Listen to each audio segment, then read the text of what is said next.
Friends, we are starting our first lesson with a very important topic. This topic will ensure that your file works stably and allows you to render stably no matter which render engine you use in visualization.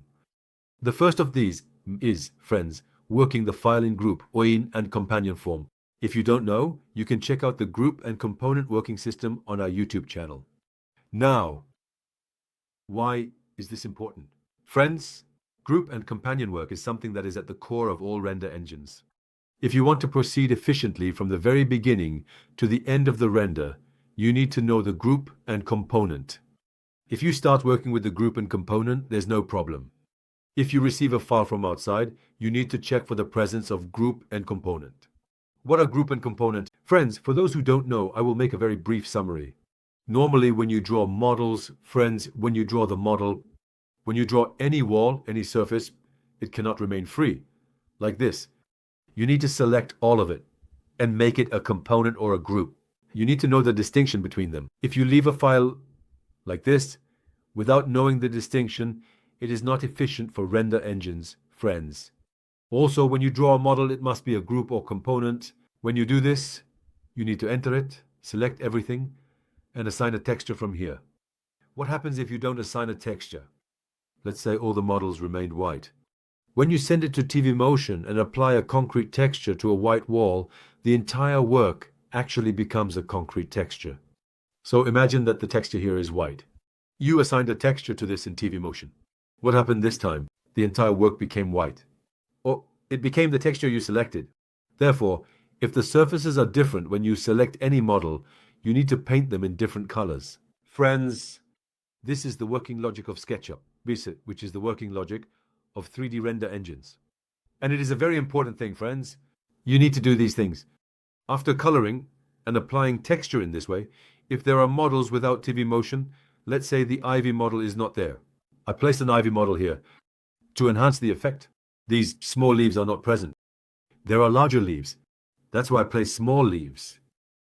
Let the asphalt model here be a texture. You can randomly place these like this. You change the Twinmotion. There is no problem with these. These are simple things. We will apply grass and other textures here by painting our interface with the Twinmotion painting technique. Friends, on the other surfaces, look here. Concrete texture has been used. We will also change these ourselves with Twinmotion parts. We have a texture here. Look, there's this texture. We already have the opportunity to shape and change that texture as we wish from here. Look, there's a white spot left here. Let's see what kind of texture that is. Like this. I'm clicking. Look, it's left empty as you can see. This was the part I wanted to mention. If empty textures remain like this, friends, it affects your work performance. That's why I take any image and look. When I place it here, the white part in the background has been colored like this. When you place it here, friends, make sure the parts that remain white are colored. With Twinmotion, when we apply a texture on top, this situation should be balanced. Now, the second thing we will do, friends, when you take the file and delete unnecessary models, because there are too many models in motion, the polygon-based models here. Let's say there is an electric pole, for example.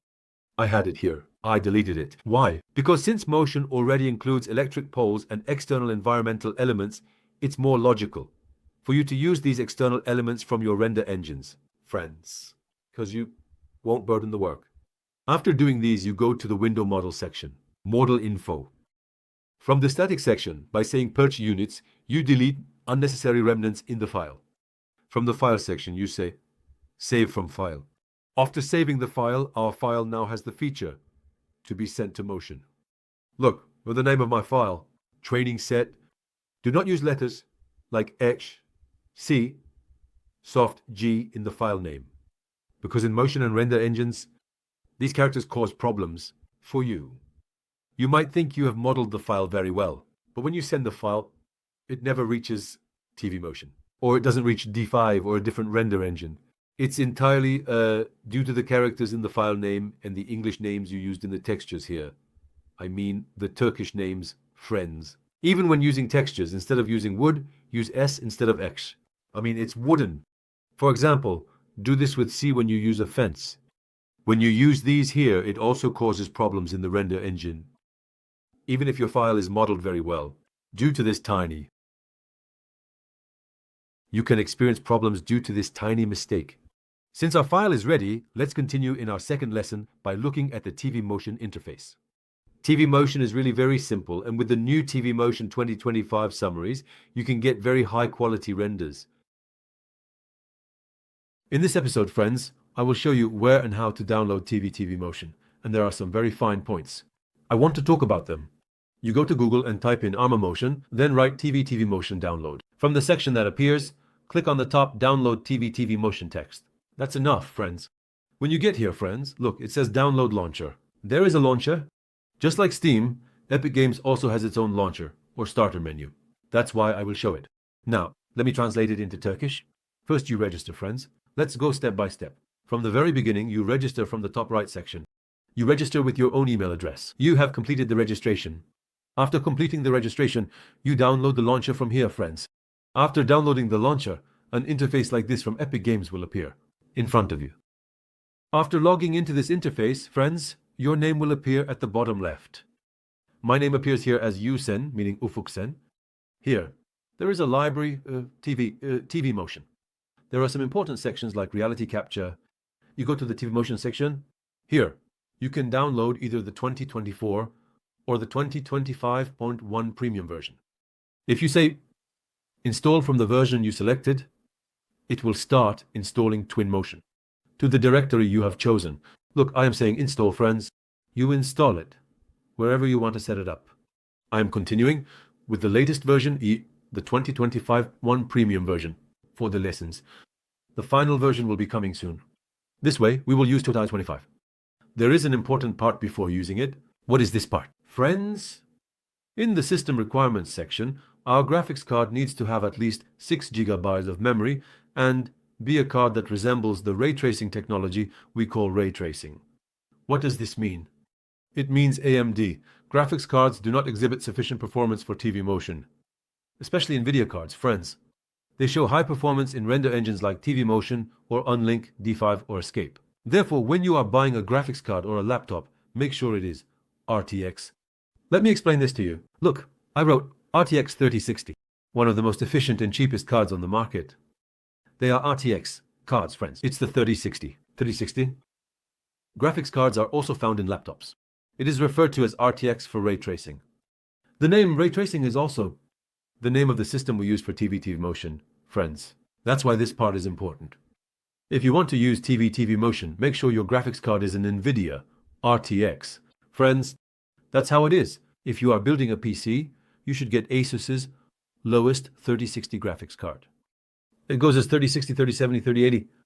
The 4 series also goes as 4060, 4070, 4080, friends. That's why this part is important. When you download these, we will encounter the Epic Launcher, which is an interface we call a launcher, meaning you run it through this interface.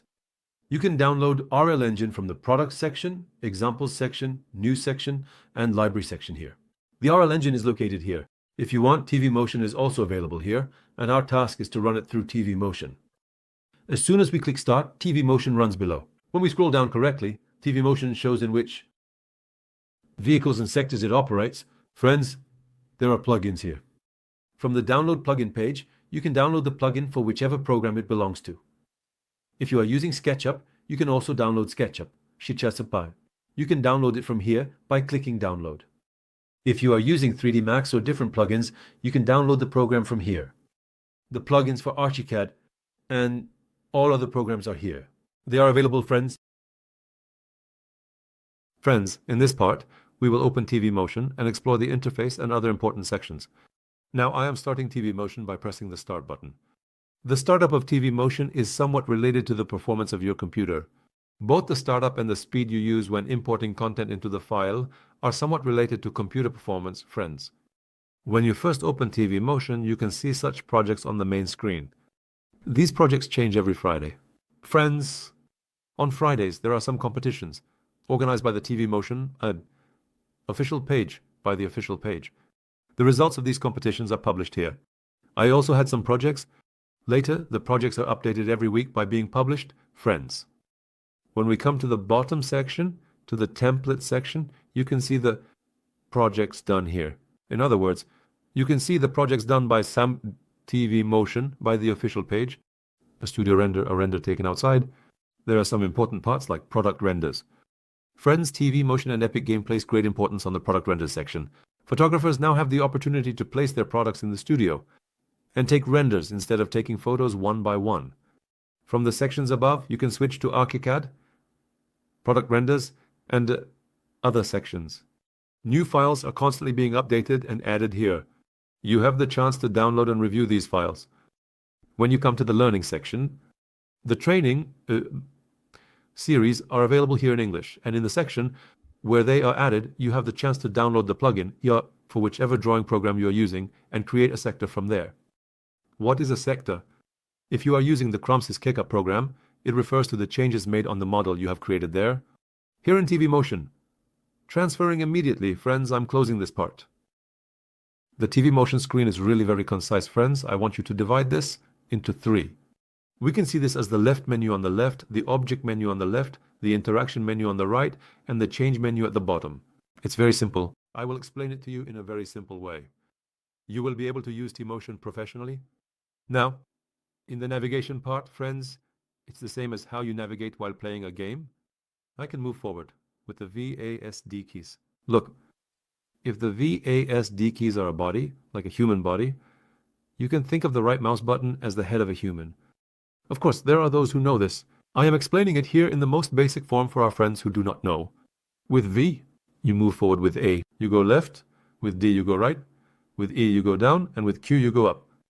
I will already provide you. You can also see these by looking at the shortcut keys PDF booklet. At the same time, these are explained in the upper section and from the top windows. Friends, we have a speed section from 1 to 6. You can adjust the speeds from 1 to 6.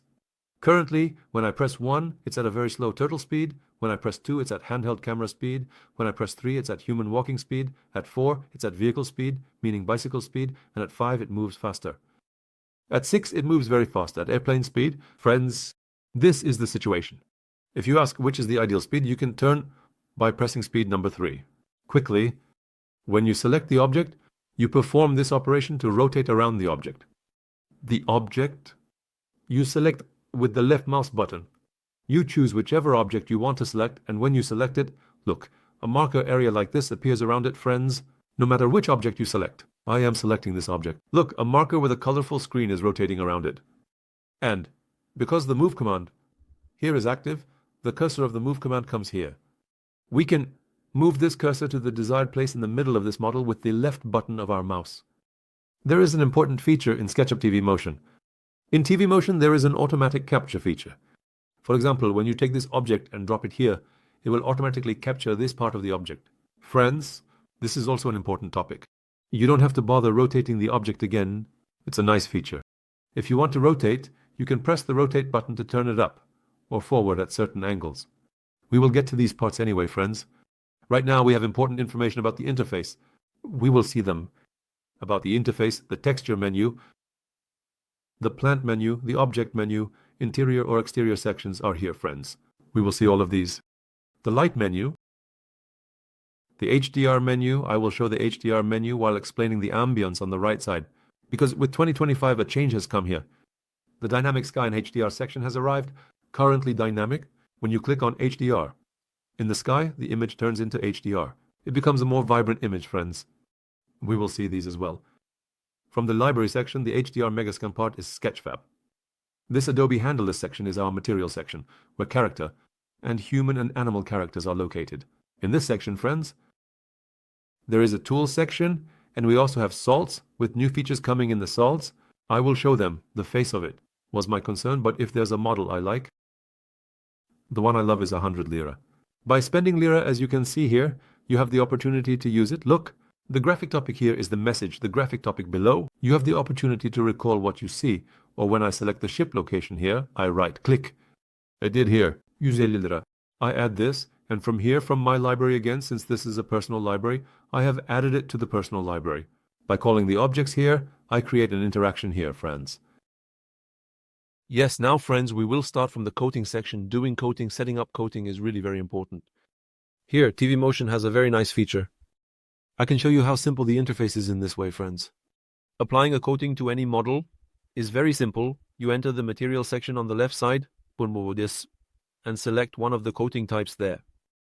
Let's say your model is in a metal coating type. For example, if it's a metal type, look, the model part has become like this. The part about using the type. From left to center. From center to right. What does this mean, friends? Look, I took the chrome, dropped it on this now, and the settings appeared on the right. It starts from the left, I throw it to the center, and the settings start on the right. Think of it as if you're making an M. This is how you will work. I took the chrome, dropped it on this, and looked here. Did you see? I looked to the right side. There are various settings on the right side. These settings vary according to the texture properties of the coating used. Like what? Now, if I actually want to make a dirty coating here, I need to push the part labeled Gringa forward on this metal for a dirty coating. That's enough. Let me show you that here. I selected the coating on the ground with the dropper. I moved on. I opened the urn a little more. Look, friends, it became a dirty coating. The lower part is related to adjusting the light on the coating. If you want the coating to have a slightly shinier surface, you can increase it. If you want it to be darker, you can make it darker. Where does this happen? It's ideal for enhancing the effect on interactive surfaces. So, these two actually work together. Because the more you increase the light, the more the amount of stain on it will diminish. Friends, that's why these are important things. When we come to the bottom, the size of the coating. That is, its rotation. The size at the bottom. Here you can adjust the size of the coating to 90, 180, 360 degrees with these 90 degrees and other degrees. Friends, in our settings related to these, when we import the model, we will see these in our outdoor model. The main topic intended to be explained here, friends, is selecting the coating textures from left to right towards the center, applying them to the object, and making adjustments on the right. You can adjust the object you want in this way. In the coating section, there are glass, concrete, and various different types of coatings, and let's do tone coating. I came to the library from here, typed box in the search section, pressed enter, and when I typed box, friends, look, my box appears here. I took a 1 meter box from here and I'm enlarging it with the scale command. As you can see, I'm reducing this by pulling these from here. I will come to this part, how can we make a box after this lesson in the flow? After the lesson, look from here, the sun looks better on this side. I came here, went from the closing section to the concrete section by placing my desired cover here from here. I can make adjustments. Friends, it's very simple, it keeps dropping, it works cleanly, I held it from here and dropped it here. You can see that it's very simple. You can immediately go and adjust my cover to the desired size when you are 60. If you want, play with the scale. Or, if you want, adjust the light level on it, make it appear dirty, or rotate it with the rotation. Friends, this is the process. If you want to change the position of the texture, there is a detailed section here. In Twinmotion, these small ticks, small arrows, indicate that there are detailed settings underneath. Friends, look when you press it. Stretch, extend, stretch in the Y direction or up, offset, lateral move. You can also perform operations like moving in the Y direction. So, if you want this texture, this line to come here, you can adjust it like this. As you can see, friends, this line has come here. Of course, it looks a bit large in size. You can scale it down again to make it smaller, or enlarge it further. This is the process.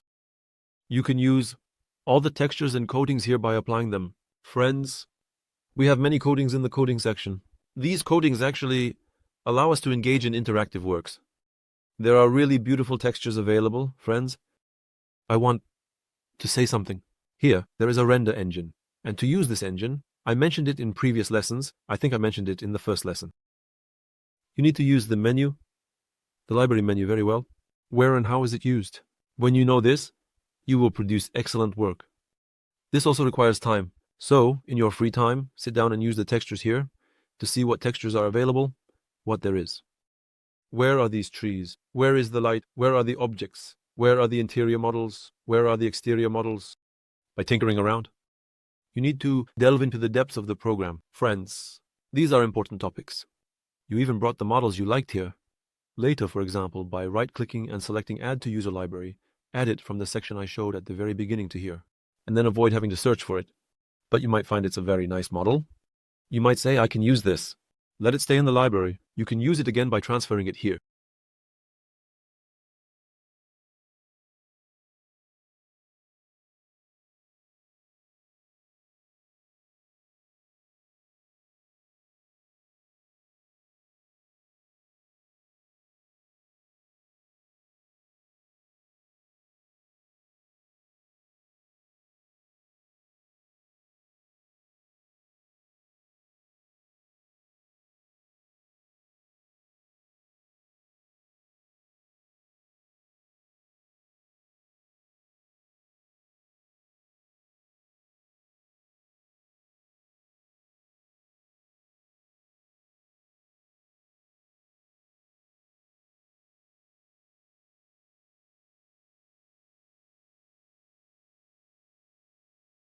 Friends, in this section, we will see the commands for copying, moving, and scaling, that is, enlarging and shrinking.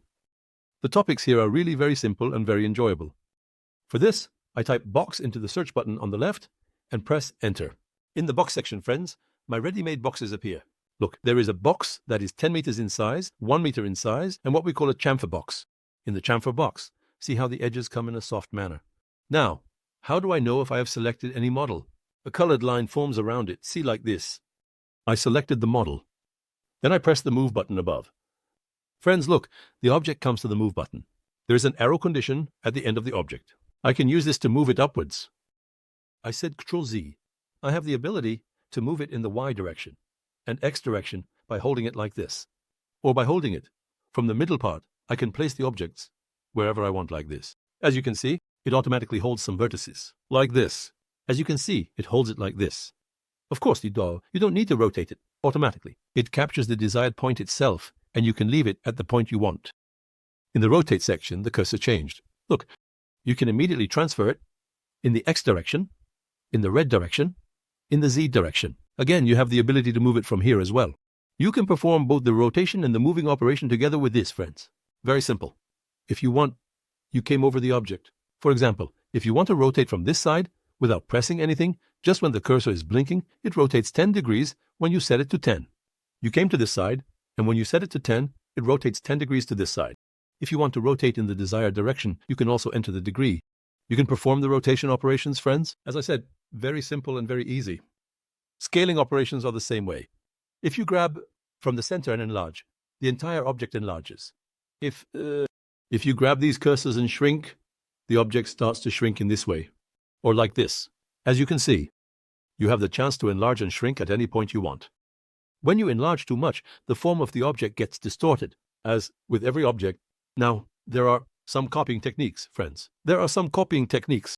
For example, let's apply a metal from the material section we learned onto this. If you want, let it be metal now. Let it be a more matte metal. Yes, let it be something like this. Let's do something like this to it. Now, in the copying technique, there are two types of copying techniques. One is the instance command, and the other is the copy command. When we copy, for example, when we instance copy this, friends, let's move it. Look, I'm copying this. I pressed and released Shift. When I press and release Shift, it performs copying. It says instance and copy. If I say instance, it carries the same properties as this object. Carrying the same properties means when I apply a texture to this, all of them will have the same texture. Look, now I've copied 4 of these. Let it be an instance. These have been copied 1, 2, 3, 4, 5, 6 times. Look now, friends. When I apply a matte texture, they all turn to a matte texture. However, when I select this object, copy it, and choose the copy command, 5. When I type and press enter, I can apply a separate texture for each of these. As you can see, friends, and they all have different textures. Why? Because I used the copy command. Friends, I managed all of these with the copy command. On the right side, I have a scene library here, friends. This is something like a family tree. A family tree means that all the models here actually have their names listed here. For example, if you press the F key on the keyboard, it immediately zooms in. Since I will be giving you shortcuts, I have prepared the shortcut PDF booklet for you. Since I will be providing these, you will be able to use them. For example, the colorful sphere over there. I want to zoom in. I pressed F. It zoomed in directly. For instance, you are very far away in the scene. If there is a model, you know from here, you can click on it and press F to zoom in immediately. Friends. For example, you can make a selection from here. I selected this one. I moved down to Shift. I can select all of them. Look, friends, I pressed Shift and selected all of them. And here, I will lift the arrow direction upwards. So, I will move these, friends. Look now. I moved them like this, upwards. Only this one wasn't selected. I want to show a feature related to the physics engine here. It's a very fun method. For example, I duplicated one more by pressing Shift on this. And I duplicated one more, friends. As you can see, I have many models now. As you can see here. Now, I want to select all of these. I selected this with Shift. I held down Shift. I'm going all the way down. I selected all of them. Friends. Now, look. What is a physics engine? Normally, the physics engine allows these to fall from top to bottom. It allows and calculates according to the realistic world. There is an arrow condition here. Look, I'm pressing this arrow condition. There is a down arrow key. I hovered over it. Gravity writes, gravity. meaning to start gravity. Look, I'm starting it. Did you see? It can automatically perform the physical effects of real life here as well, friends. It does. The object falls, provides a physical movement, and stays there. A very excellent feature. Where would you use these? In complex objects, you might want to drop an apple into a jar. You can use it to distribute normally. For the toys in a child's room to look messy, they need to be scattered to appear realistic. Children usually play in a messy way. Like dropping them, you can drop and break many objects that come to mind, friends.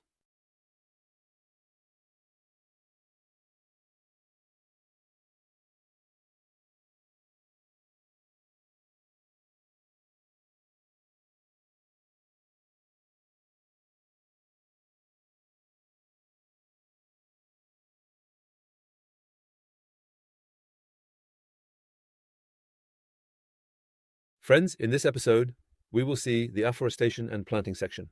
The planting section is really very important because when planting outdoors, we need to use the scatter feature.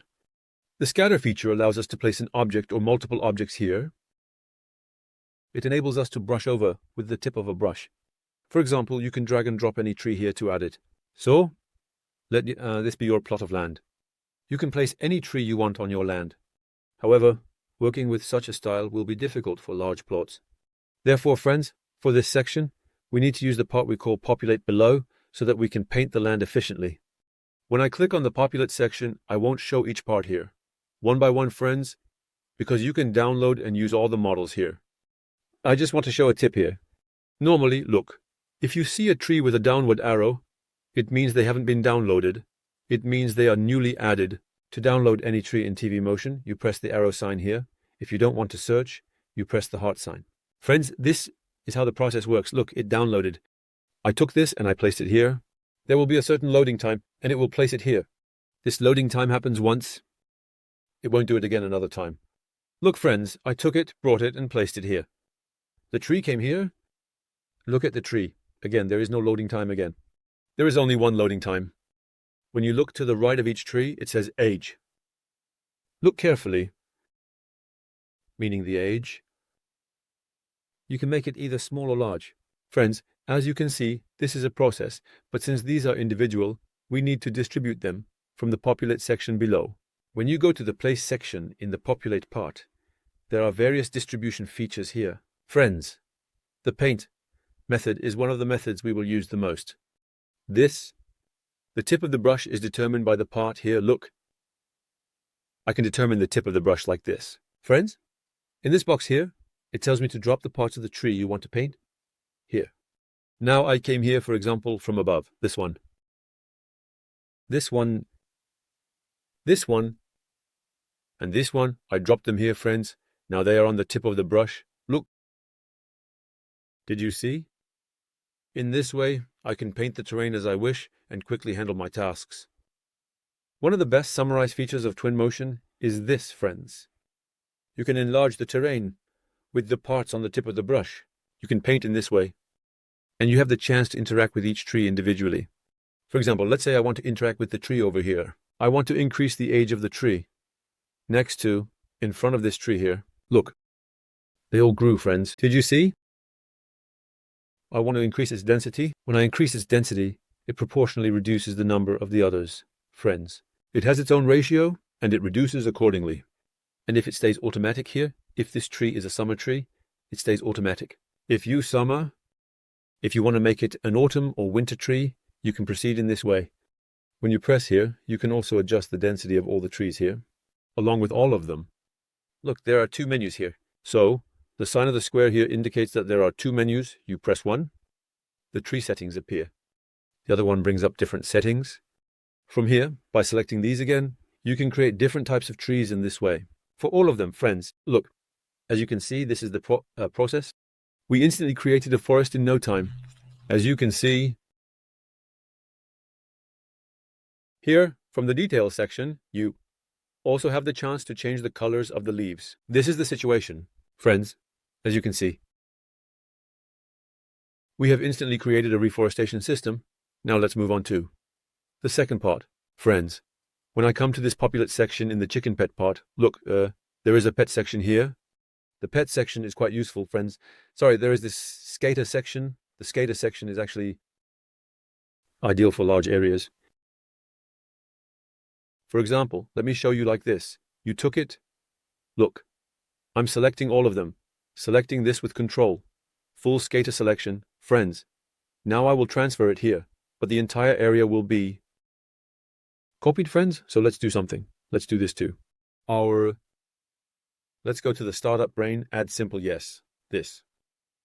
Let me duplicate the password, friends, because this is the situation. If I duplicate this with a bucket, it would be a very, very large duplication process. So I need to take it out this way. I will show it outside. I need to do it on a surface. Let me take the surface and move it outside like this. I enlarged this skeleton, friends, in this way. I enlarged it. Look, in the latest version, I can see these things here. I can see these patches. I came to the populate section. This skater part was the low-fat part. In the skater section, I select all the controls. Friends, and when I leave the bucket sign here, it will cover this area with these trees. See? Did you see? I pressed it again, pressed it again, pressed it again. I didn't press the new one, because since this is the very large one, it might lag or close. So pay attention to the size. Look, as I press this way, it fills the empty spaces instantly, as you can see, friends. That's its feature. The second part is the populate section, which we call spacing. That is, the places on the line. For example, let's do it like this. Look. For instance, you are creating a landscape terrain. I pressed enter and released it. I'm placing it from here to there. Look, as you can see, like this. It also has a setting, the softness setting. I will show that too, friends. You come here. You place these. Look from here. You can adjust the softness, the intensity here. As you can see, random, offset. The dispersion angle and count value are like this, as you can see. If you expand it like this, it becomes a path. It does this according to the dispersion rate of the path. Friends, it's quite nice. If you say random order, it mixes it randomly. Yes, now in the second part, which is our last part, the foot section, a short, very simple square here. You divide it, look. I came like this and left it, friends. Again, the corner point. Look, I will make it oval. These points determine the density from the tree. Friends, I took it, again, and left it here. Look, as you can see, this part has become very large. I really leave them like this, adjusting each tree I leave by distributing them this way. I determine the corner points again. The intermediate points are mixed. Look, it determines randomly, in a random way. By filling the distances between the intermediate points like this, I have defined an area. It processes very quickly, friends. As you can see, by doing these in various ways, we have performed such a process. I can replicate these codes. Look. Let's copy it and let the copy stay. Did you see, for example, this one from here? I selected it and said, copy here. The family arrived. Friends who want perfect replication. Yes, friends, now we will see the object section from the library part on the left side. The object section is very enjoyable. Here, to create a new scene, I say file down, new, scene. I say no, friends. My work has appeared. From here, I switch to the HDR section to make the scene a bit more impressive, because it looks more vibrant. By rotating this from the rotation, I take the light behind us. Friends, when we get to the HDR section, I will mention these a lot, because the HDR section is really an important part. Now, what do we have in the object section? In the object section, friends, these decals are very important. When you come to the home section, you have interior and many objects. Again, by dragging and dropping, you can place these objects here. For example, let's say a lamp. Here it comes, you call it. There are many lamp models here. You can also get models from outside.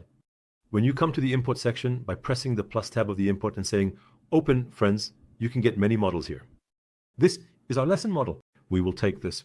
In the next section, it defines FBGIS, OBC, Cinema, 4D, Data Simit, and many files. Here. You can call any file you want here. You can bring it from 3DMX if you want, or from different formats, if you prefer. It recognizes the file perfectly, and it comes here, friends. Now, there's no need to address these one by one, because you will already bring and place them here. Here, in the Objects menu, under the City section, there are many objects related to exteriors. Friends. Again, as I said, when you move your object, here the object, without you releasing, With this mode, you can move it to any point you want. See, you can move it to any point you desire. Nice feature, you can leave it here as you wish. And again, commands like copying, duplicating, scaling, these also work, friends. I will come back. There are primitives, meaning there are ready-made objects we use here. Square, triangle, ramp, spire, and so on. If you want to use these, you can. They are ideal for testing. For example, a song like this comes out. See, you can use this. In the object section, there are particles. Among these, there is the newly added confetti, friends. The confetti has just arrived. For example, when you take something like this and place it here, you can use them in a fairground or a wedding exhibition area. Look, it pops the confetti like this. It knows, and it appears in the animation section. It says there are errors in some parts of the animation section. On the right side, you can determine what type these patterns will be. Look, do you see it like this? If you set it to thread shape, it will be in thread shape and heart shape. It's a continuous system, friends. They've done it quite nicely. These have just arrived. There is a fog section. Again, you can add fog from the fog section here. It's not visible right now. To see the fog, you'll need to darken this part from the ambience menu. If we want to see the fog, let's do this. Let's do this part from here, friends. Look, as you can see, the fog has appeared directly. If some parts here are not visible, try to darken the atmosphere immediately. If you want the darkening feature, you can press the eye here and lower the sun significantly from the sun section. Friends, it's enough to come to this sunrise from the presets here, or in this way. Now, an important feature has come up here. Friends, there are decals in the object section. Decals are important to show that. Let's quickly move to a new scene. I will delete these from the HDR section here. Beep, friends. Let me close these by looking at them and remove this one. From here, I am writing Bex in a section. And from here, this, I took a meter box. I will scale it in this way. To enlarge it, subscribe. I rotated it in the equivalent section from this ambience part. Let the light come correctly. Now, friends, what was the purpose of this section here? Girls, normally, in V-Ray and other render engines, to create a dirty surface here, you need to find a dirty surface as a PNG. And you need to apply it onto the scene. It works best within Twinmotion, friends. This really... Now, for example, I came to the texture section. From the concrete section, for example, let me assign a plain concrete here. Let it be a slightly different concrete. More plain. Yes, let's imagine it as a concrete like this, friends. I could make it dirty from here as well. The dirtiness I create from here may not be very natural. At the same time, the topic of decals is a very, very efficient subject. Friends, especially on asphalt roads, we can use it on walls, everywhere. You go from the object menu. You came to the object menu, you entered the decal section. Look, there are many objects here. I am scrolling down. I want to do this from the dirty sections. Look now, for example, something like this. Look, I placed it here and I'm adjusting its opacity on the right immediately. In other words, I'm adjusting the level of dominance. There is a logic here like this. You know, I mentioned that logic at the beginning. When you drop an object from the left, your eyes should immediately go to the right, because the right side adjusts its size, its degree, the thickness, the opacity, the place where you adjust it, friends. Look, I dropped one here. Let me move on to the second one immediately. Look, let me add a crack. Look, the crack appeared. It became a crack directly, and let me enlarge its size. Look, as you can see. Bottom, depth. This C looks quite sufficient for now. Let's slightly reduce the number so it stays a bit more inside. It looks as if it cracked towards here. Look, a kind of pollution even, algae pollution. Let's reduce its opacity. So, friends, as you can see, then from above again a flow. Let's reduce its opacity a bit again. Let it stay more in the background. Let's give some more to this side again. Like this.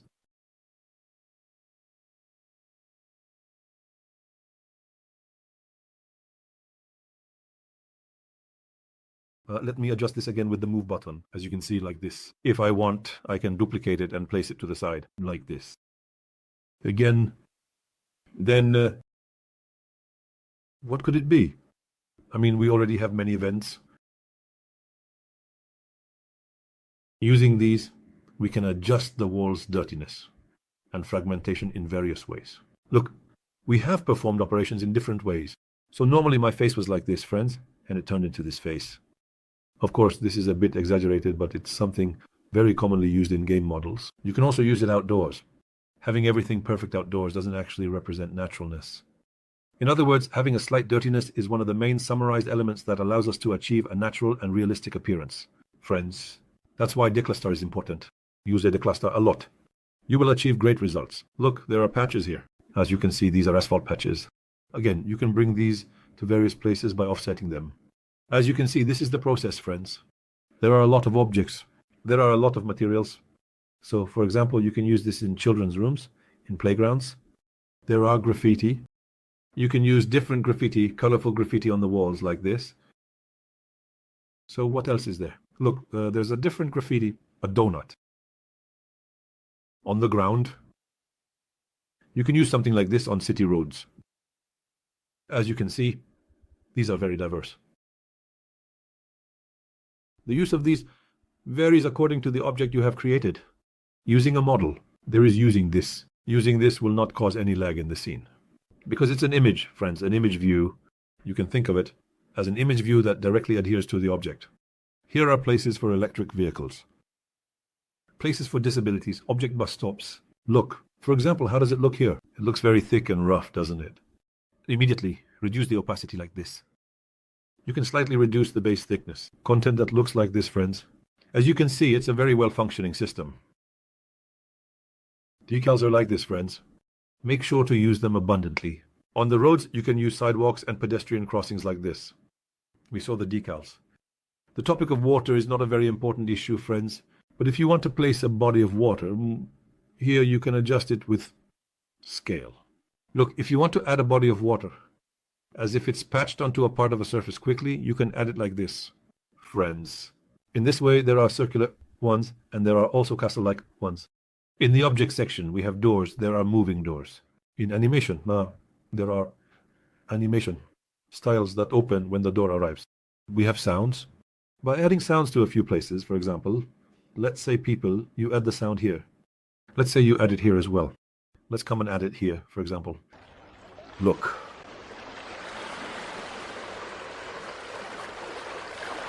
There is a distance feature here, friends. There is a volume feature and a distance feature. Look. There is a line around it. Do you see it? There is a huge line. The distance feature. It indicates that the sound will be there when you enter that circle. To you. And as you get closer, the sound increases, friends. Such an arm. With animation, you go to various places. When it arrives, those sounds here emerge. That's all for the object menu, friends. A really nice menu. A phone menu. We will come from the light section. I would like to say that the light section is more fun than all the others. See you in the next section to discuss the light section. Yes, friends, we are in the lighting section. I want to give you an important tip, friends. We said that the most important structure of using a program is the use of menus. Try to improve your manual skills by conducting tests and experiments on the topics I have explained so far. Friends, manual skill is a very important topic. Navigating on the stage, how do you add objects? How do you play from the menu on the right? How do you change its settings? You need to do these. These are very, very important topics, friends. Twinmotion is very interactive, and because it is a render engine with a lot of environmental interaction, it is very easy. It's both quick to open and easy to use. That's why I think you will produce excellent work. Now I close the starting base section here. I typed box in the search section. I will bring a box for the lights, friends. I brought a 1 meter box from here. I enlarged it a bit with my scale tool. As you can see, this is the process. I came to the ambience menu. We are slowly entering the ambience menu. You see?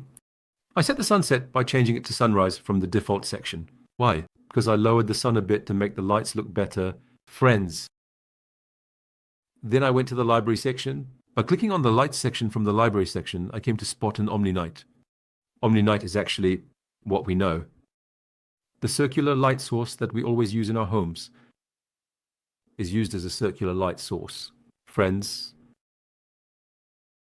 I just remembered its name as a bulb. You can use it as a bulb object.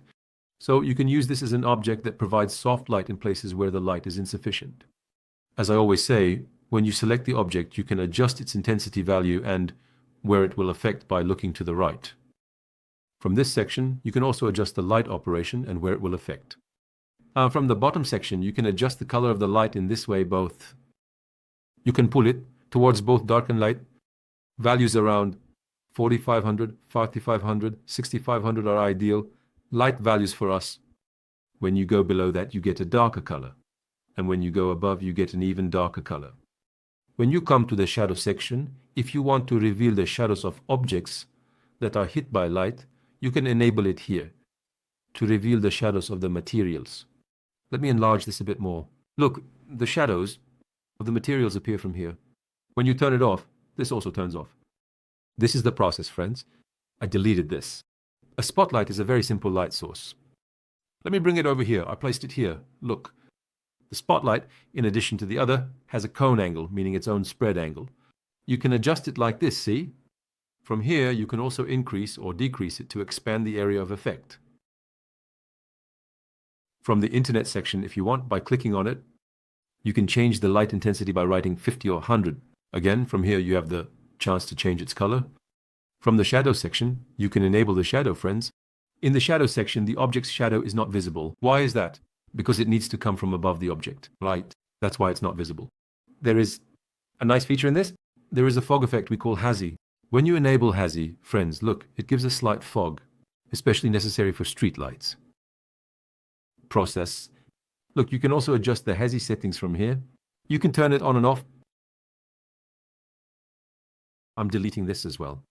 There is a new feature called projector light, friends. The projector light feature is a very nice feature.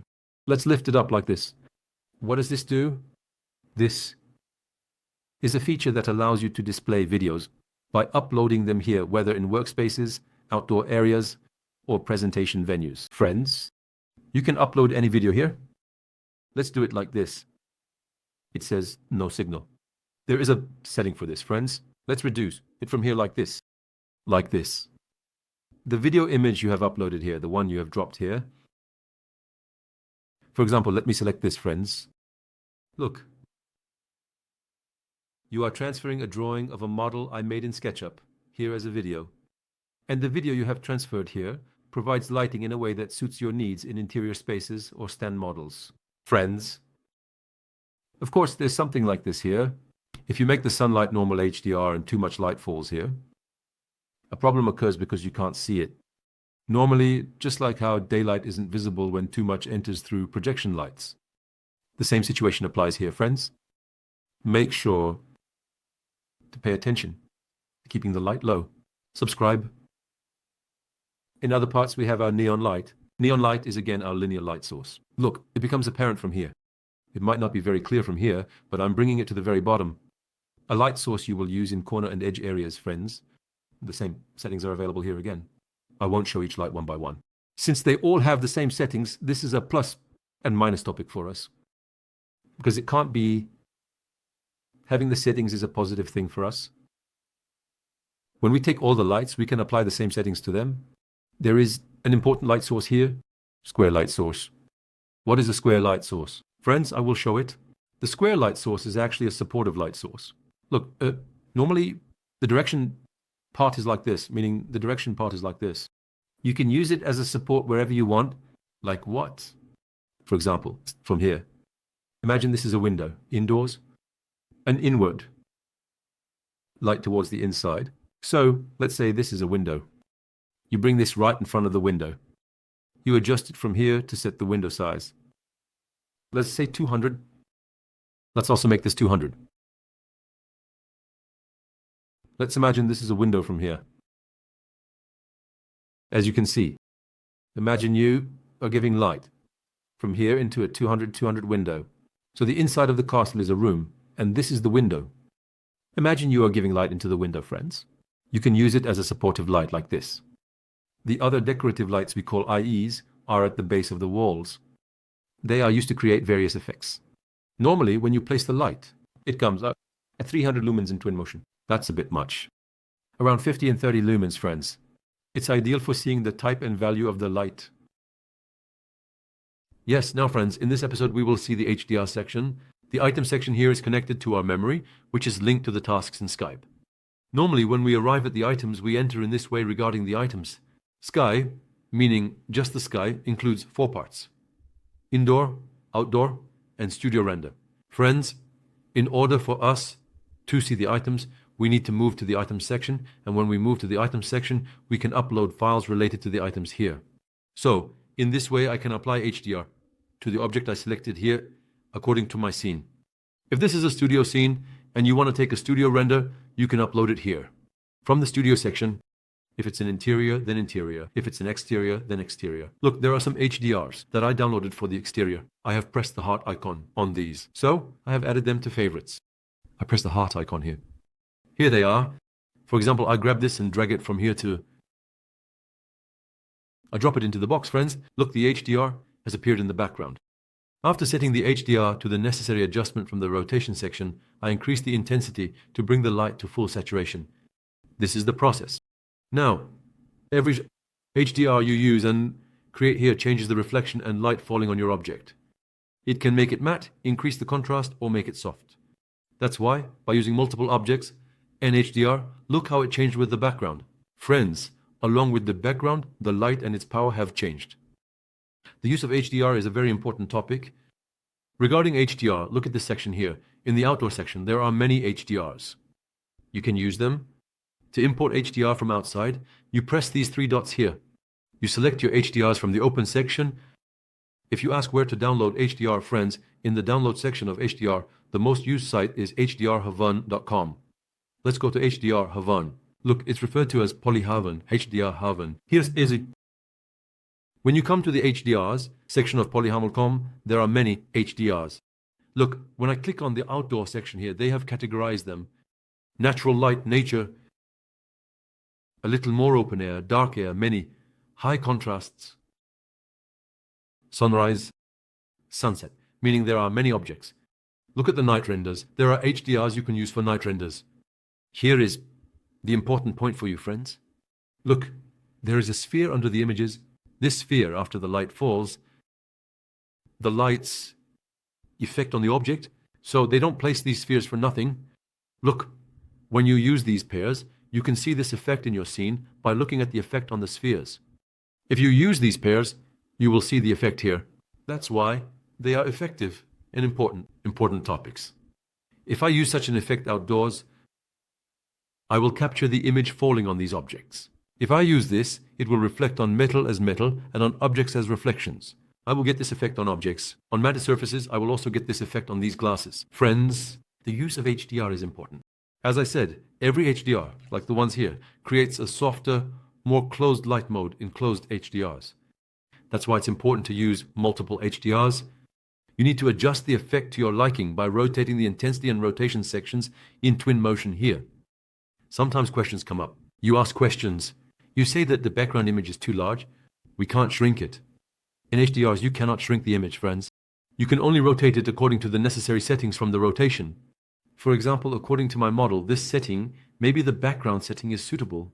I adjust it accordingly. But this setting is not suitable. Why? Because it looks too large. The tree in the background.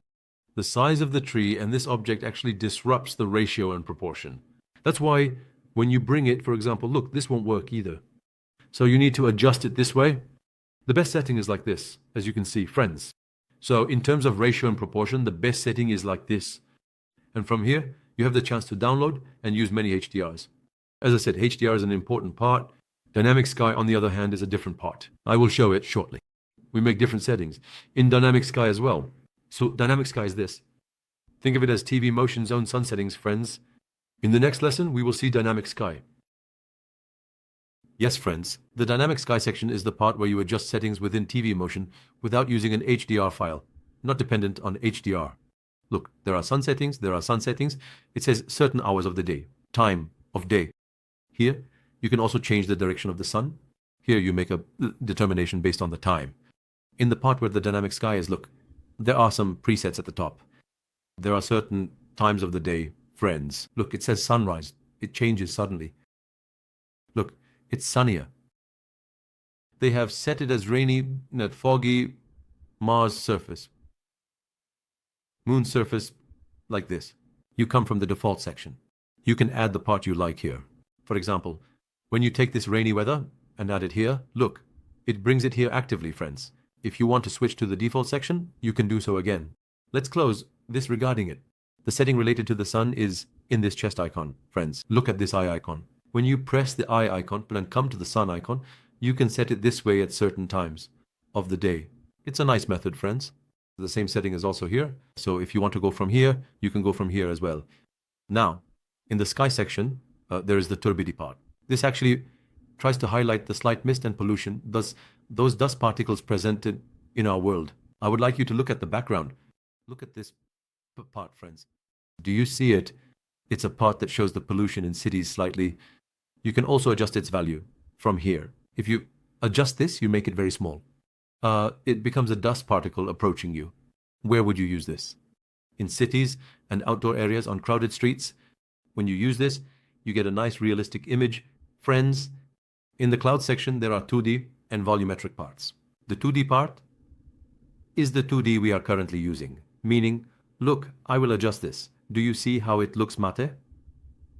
As if it were hand-painted. But when you switch to the volumetric part, three-dimensional, clouds come into play. When the three-dimensional aspect comes into play, friends, I can also select the clouds here from the custom section. I can adjust it according to my preferences. After selecting this, when I press the plus sign again, it appears here. At the same time, I can make adjustments to these from here, friends. I can adjust the height or the density. When you change the density and height settings, your lighting actually changes as well. Look, when I set it to overcast, it becomes a matte image because the sunlight doesn't hit inside too much. This varies, friends. Let's see what else there is as we scroll down. Look, there is a scale for size. I mentioned it in previous lessons. If you click on these small arrows here, you will see detailed settings related to them. You changed both the color of the light, the cloud, and made various adjustments. Look, you can see the sections.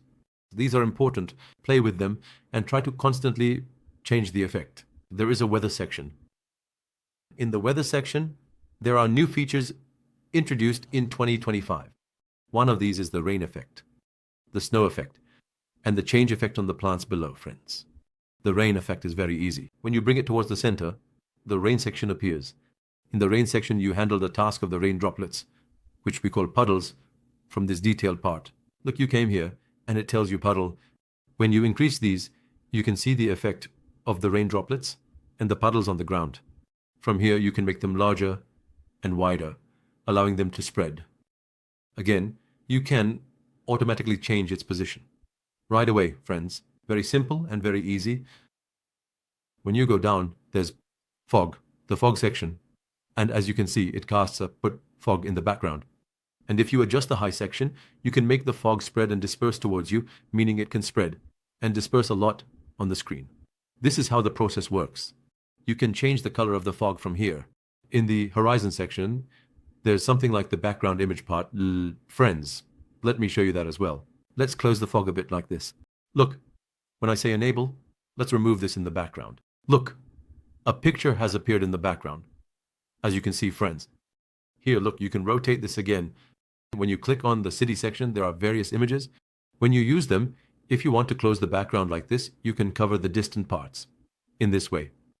At the very bottom, there is the ocean section. When you say enable, look, the ocean appears. Let's do it like this. Let's leave it at a full level. Look like this. As you can see, at 0 level, everywhere is now covered with the ocean. This is actually a part that burdens the processor and graphics card when used entirely. I turned it off from enable. This is the process, friends. Very simple. If you play with these settings in the dynamic sky section, you will get very nice values. When you switch to the HDR section, I showed it in the previous lesson. When you use the HDR file here, you achieve the necessary and dynamic effect. Yes, friends, we continue with our Twinmotion lessons. We had seen up to the HDR section on the left side. Here, there is the Megascan section and the Sketchfab section. If you ask what these are for, friends, they are actually the Megascans library and the Sketchfab library. These are libraries that were later added to Twinmotion. If you can't find something in the texture section, friends, you can download models from the Megascans and normal Sketchfab libraries. Here, you can download textures from Megascans and models from here. There is an important and nice detail here. I want to talk about that. There is something called Adobe Substance 3D, friends. You can also download Substance assets from here. There are some ready-made assets here. These are updated and added here over time, friends. You can download human and animal characters from the character section. Groups. Continue. As single, 2 values, 3D. We have a section called User Library here, friends. The user library is an important section. Why is it important? Because if you downloaded an object within Twinmotion and don't want to search for it later, you can add it to your own library. For example, I selected a model. I selected the shipyard model, I right-clicked. When I say add to user library, friends, look, it gets added here, as you can see. I have added office furniture that I used before. To avoid searching too much, look, I can directly add from here, I can call it to the list, I can call it to the scene. I came to the model section. For example, I selected any model. For instance, let me call something from the TV section here, friends. Let's call a laptop.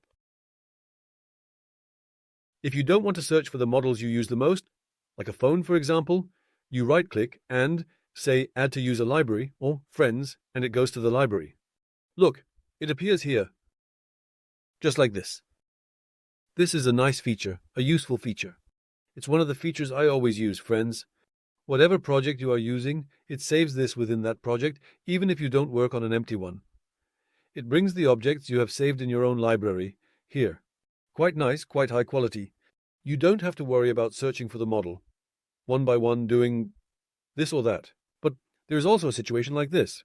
Let's say the objects you use the most. For example, what should we say? One of these. You use this a lot. For instance, you can add them to favorites by pressing the heart icon. There's a tip like this as well. Later, when you return to the library and press the heart icon, look, all the parts I've liked so far have come here.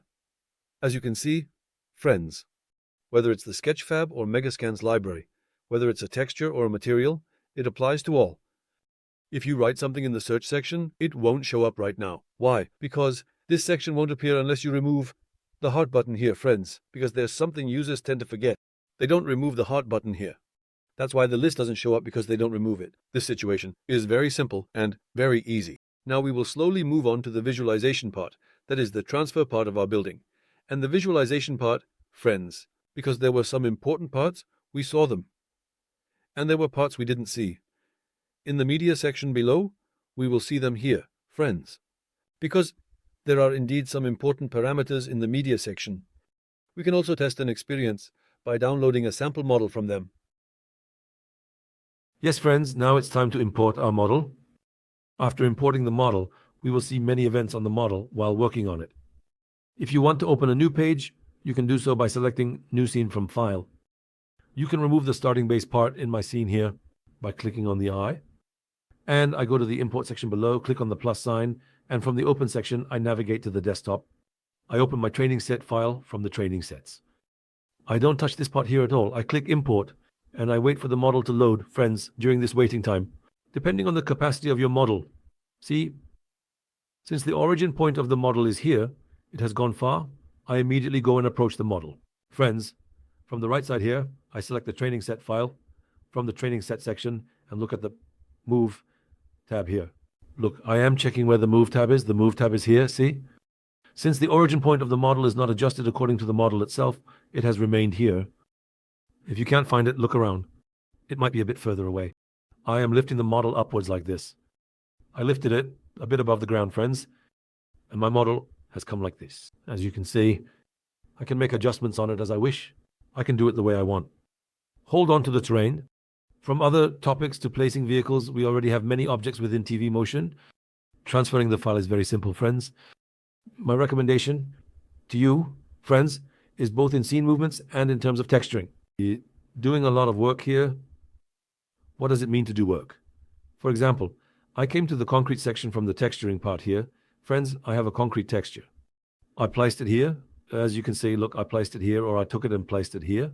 As you can see, the same texture is used in many places, which is a different situation. You can change it in the sketch file by changing these from here and entering the measurements. You can create a situation by altering them in different sizes. This didn't actually look different on the concrete product. Conduct tests by experimenting with camera angles as render tests. In a moment, of course, we will fully enter this scene. So, as you can see here, for example, we will use curtain textures. To see more realistically below, we will use lights in the interior parts, making the model more effective by using these. But friends, before that, be sure to try working on different parts of the scene to perform the operations. In the file transfer section, you can press the media button at the bottom from various places to get image outputs from different locations with the camera output. In this way, friends, you can switch between these, and if you are working in a very crowded scene, creating these is very important. Because, even when the camera rotates, it's a significant advantage to press here again to return to the previous state, friends. In the other part, we will continue by applying the floor coverings, wall coverings, and the metal coverings here, friends. And at the same time, we will make enhancements within the model to strengthen it. We will add elements like curtains. We will add spotlights, friends. And there are parts where the coverings have not been applied. We will apply them. In this section, we have imported our model. See you in the next section.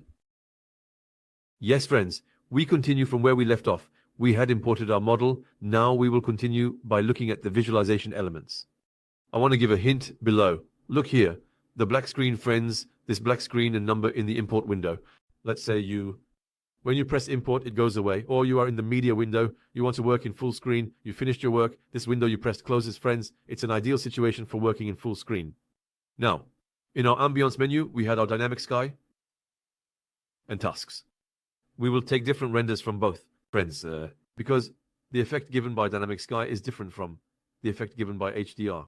But before that, let's take our image like this. From the part labeled north offset, friends, you can change the position of the sun by altering the north and south. We will do curtains and different operations inside. Before that, you can start from wherever you want to start. But starting with the textures would be appropriate. Look at the SketchUp file. I changed the colors of these parts. Because when we apply the concrete coating here, the entire area has the same texture. Therefore, it's beneficial to change it.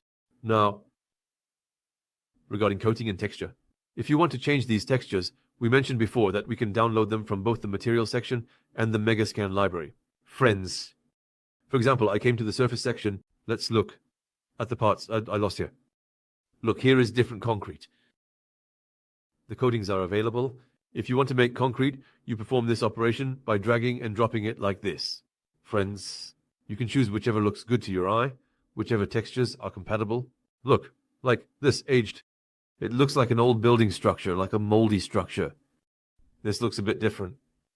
You can change these and perform different operations. Look, it seems a bit better. Now, after deciding on this, let's say we decided on this one. Let's do something like this. Here, let it stand differently. Here, let it look more like concrete blocks, friends. We can perform an operation like this here. There can be a different texture type for the walking path here. Or there are different varieties here. I won't spend too much time on these, friends, because this is a topic that takes time and requires a lot of effort. Friends, because you need to constantly work on and tweak it. Let's see what else is there. There might be a type of wood I can use here. Let's see how something like this will look. No, this won't work. It could be something a bit lighter. Do it this way. I'm typing wood planks. Are there any textures I downloaded here? I'm checking, friends. No, this won't work either. This might work. I chose this because it has a slightly lighter tone. Yes, it looks nicer. This could work. Yes, let's keep this for now. I'll use the same here, and I'm not eliminating it because it's vertical, friends. That's... might have a slight metal effect here. I went from the Leperi section to metal, came to the metal section, and selected this part like this. This and that texture have remained the same, friends. That's why I won't touch the texture there at all, meaning I added metal here. Here, it was metal. And we might have an effect. Here, there's the same effect arch below, which leaves a different impression. Below, there's a slightly rough effect like this. We can reduce the impact a bit more by covering and darkening their reflections like this. Let it be like this. These are their look. Aluminum effects. The process you will do here, friends, is the continuous drop method. There is no other process. By changing the textures with the continuous drop method, I am dropping onto the textures, as you can see. Other than that, we don't have much of an advantage or disadvantage. If you want these to be darker, you can already change the colors from here.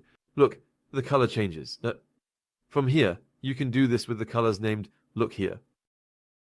There is a spot left at the back with a different color.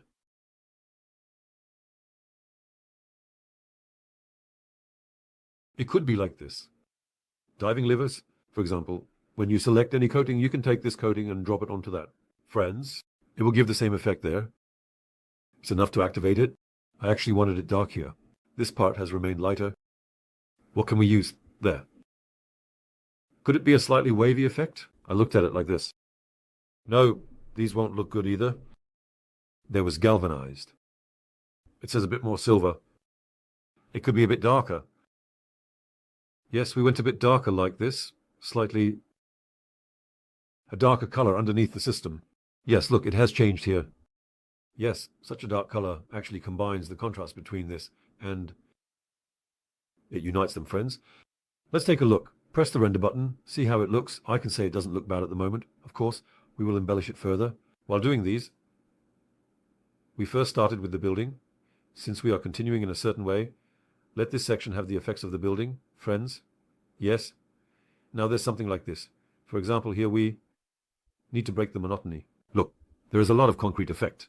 For example, I showed the library, you go to decals from the object section, and I can individually break the monotony here. Friends, how will I do it? Look, we will use these on the asphalt, and these in the asphalt section, because we will go section by section, friends. Because we need to perform a separate process for each section. In this section, we will make the road, then we will make the road again, and then we will make the terrain.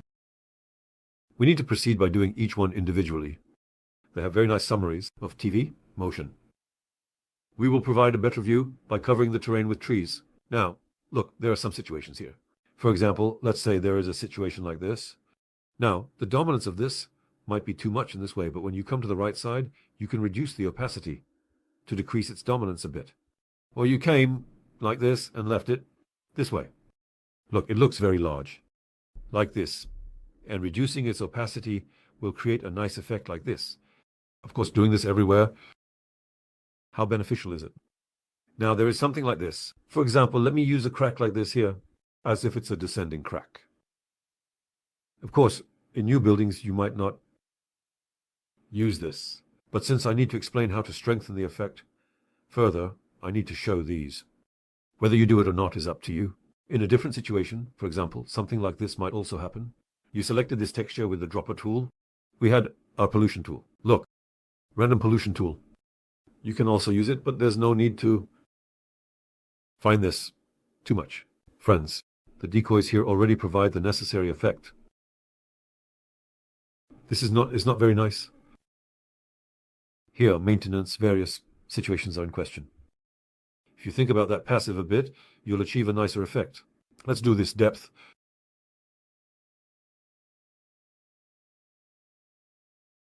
Like this. I usually think a bit about that passive because the effect can be a bit too much. Its own effect, friends. That's why I say reduce that passive, subscribe. You can also try it in some places without thinking. Of course, there's something like this, friends. There's a topic I always mention. I always bring these up as well. Your use of the library, your ability to use it, and your speed should actually create a nice effect in visual flexibility. It will enable you to do so. Therefore, when doing such tasks, try to create different works and effects using trial and error in small projects before moving on to the main project. You will get beautiful images. Let's do it like this one too. Yes, it fits here. It actually turned out nice. Let's do it like this.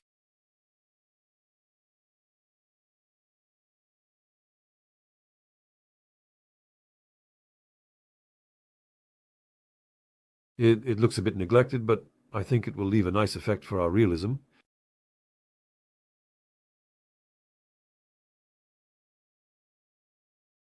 Yes. When we look at it like this, I look at it like this, we can create with different effects here.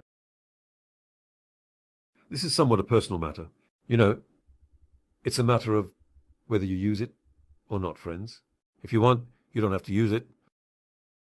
Honestly, if the texture you are using reaches a sufficient level of dirtiness, there's no need to use it much. But I like it. I think it leaves a nice effect in terms of impact.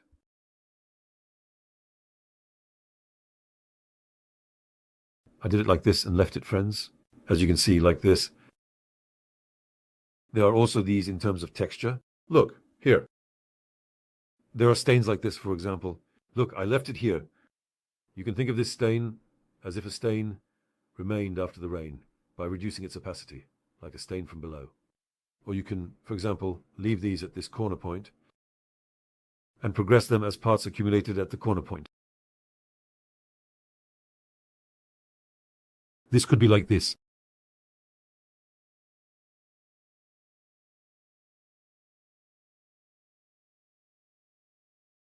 You can enlarge the number like this. You can make that pastry smaller like this.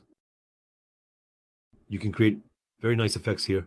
Friends, this is nice. This is a part I like. And the girl and girls, you can create very nice effects. It requires a lot of effort. Now, in the training sets, we usually work quickly on projects that are free. But in the training sets, it's a bit more like this. In such situations, it's necessary to move quickly in terms of time. Therefore, while you're working on this, you can create better effects by working in different ways than the methods we show. Since we go through some things quickly, friends, a bit, some things might be overlooked. Let me leave it like this. I'm making this an instance. Again, like this.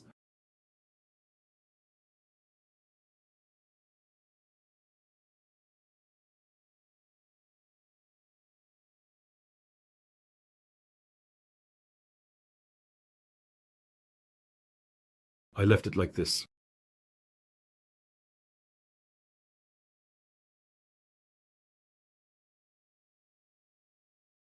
Yes.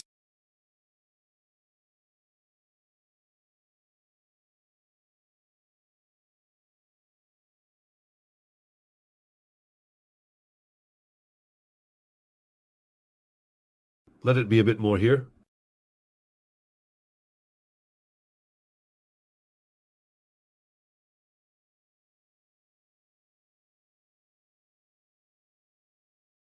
You can adjust its size and strength generally from here, friends. Look, I can adjust its size from here. As you wish. You can adapt to the environment. In a part with such a value, as if there is a damage there. Yes. And at the same time, you can use graffiti. There are graffitis. Look, for example, let's say a graffiti like this. Let's lower the opacity like this.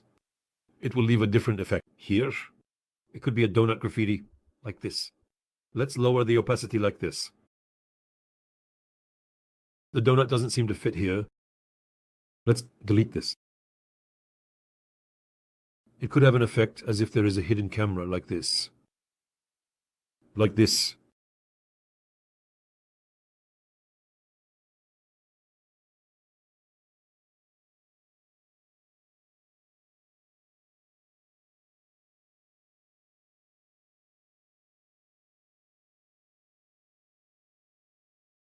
I'm trying to find something that fits, but of course I don't want to spend too much time on these.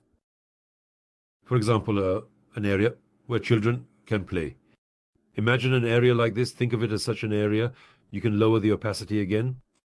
Things we will do for the building. And there are spotlights. We will go to the spotlights. Currently, the pollution situation doesn't look too bad, friends. When we make it rainy in a bit, it will fit with our ambiance. Let's come. Here again. There are cracks on the road related to the asphalt. They also look nice. Let's do it like this here. Like this.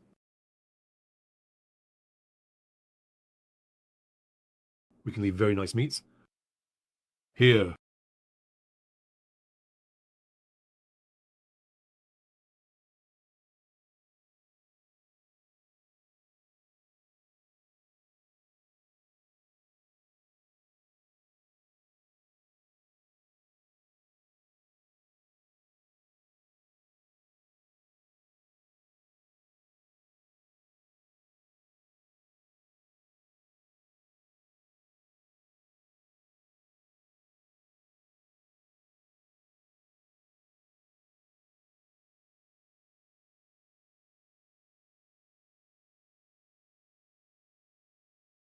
you have the chance to use them on top of each other. So more than one decal can be used. Friends,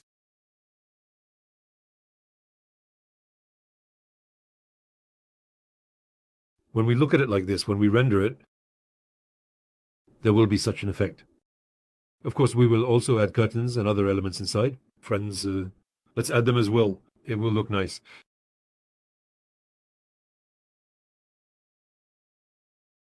At least in this section, we will have completed our operations related to the building. Now, in the coating section, there is clear glass under the glass part. Look. It says blue.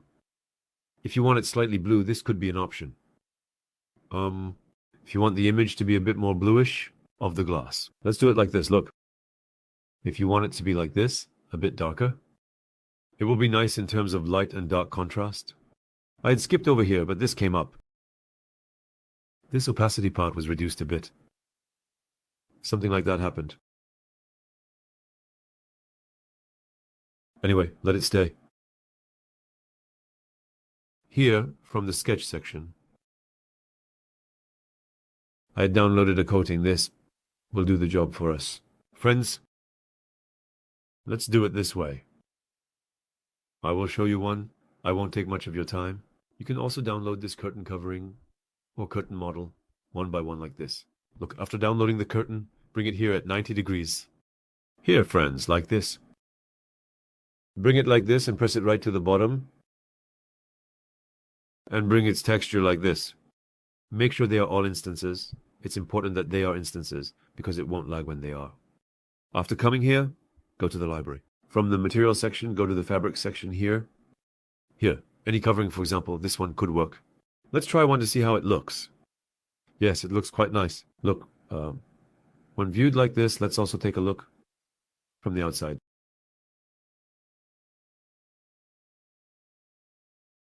It doesn't look bad for now. It could be something a bit whiter. We can change the color of the texture. Actually, it looks like tulle. It looks like a slightly stiff type, but let's see.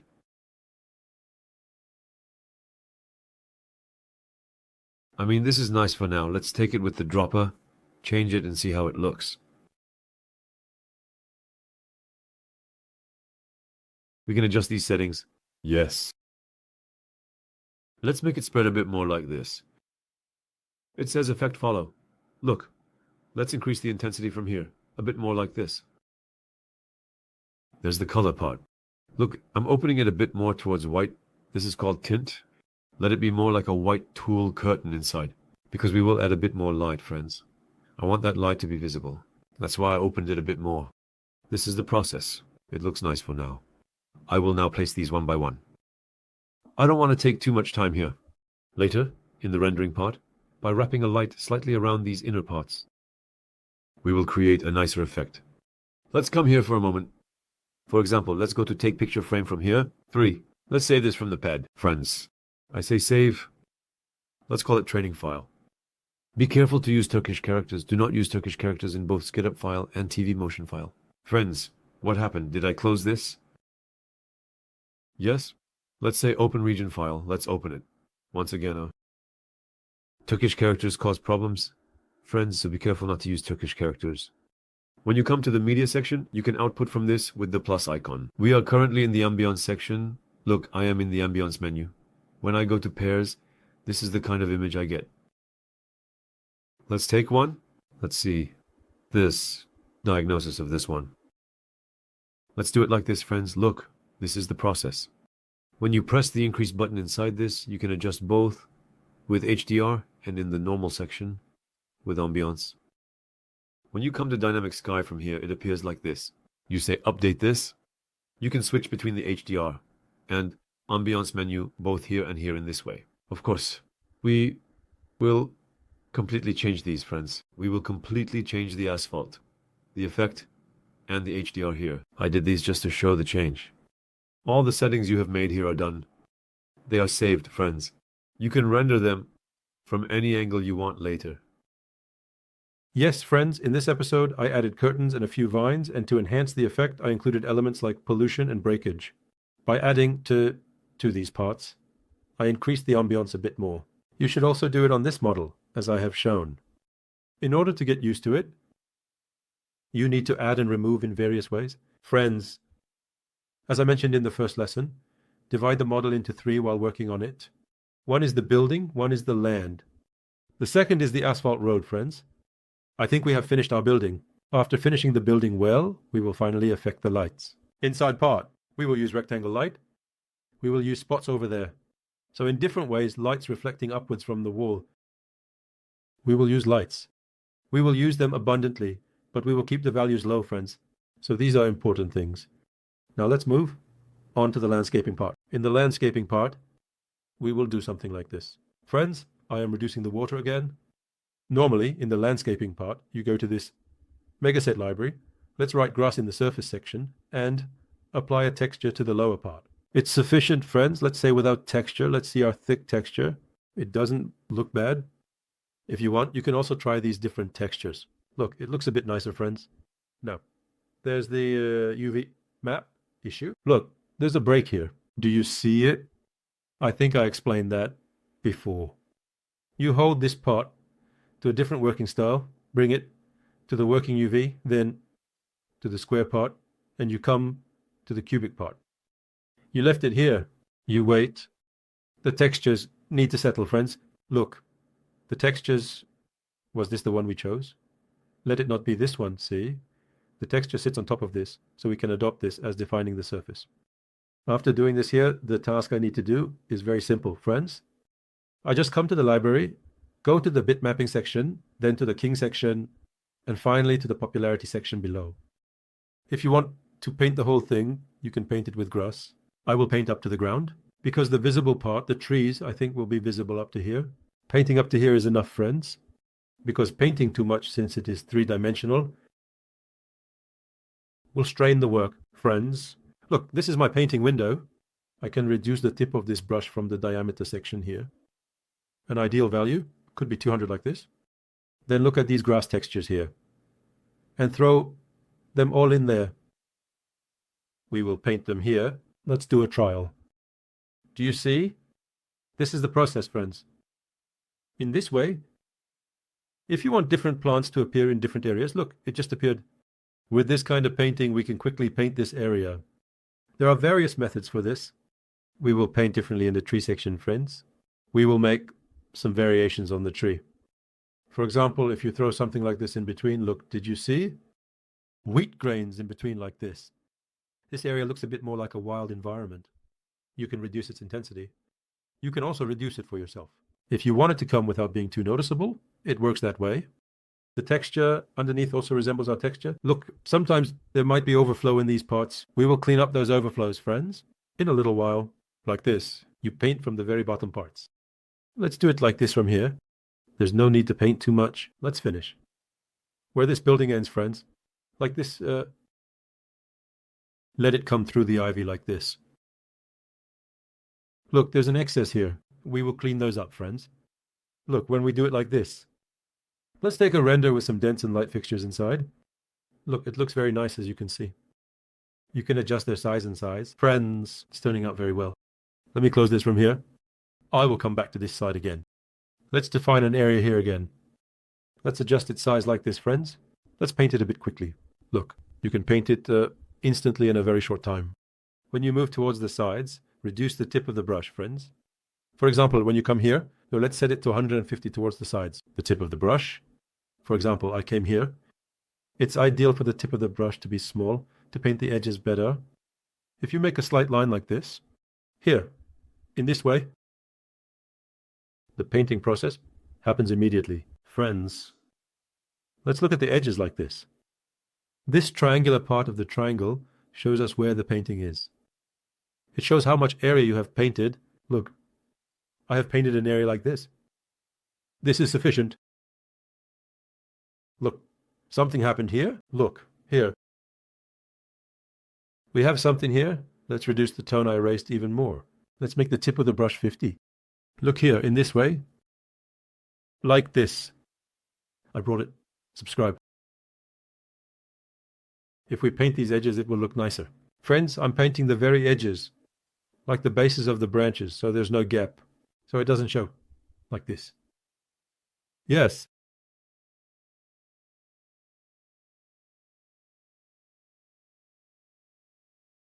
I made it 30. Over here. If you want to paint, you can paint the bottoms like this.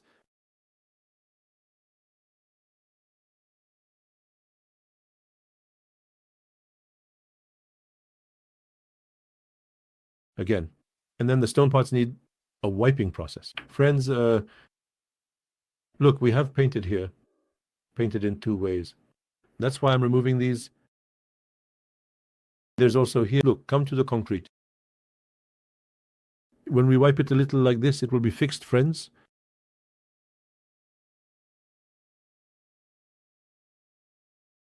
Yes. Let's exit from here. Let's click on an empty space. Look, let's zoom in like this. Let's take a render, as you can see.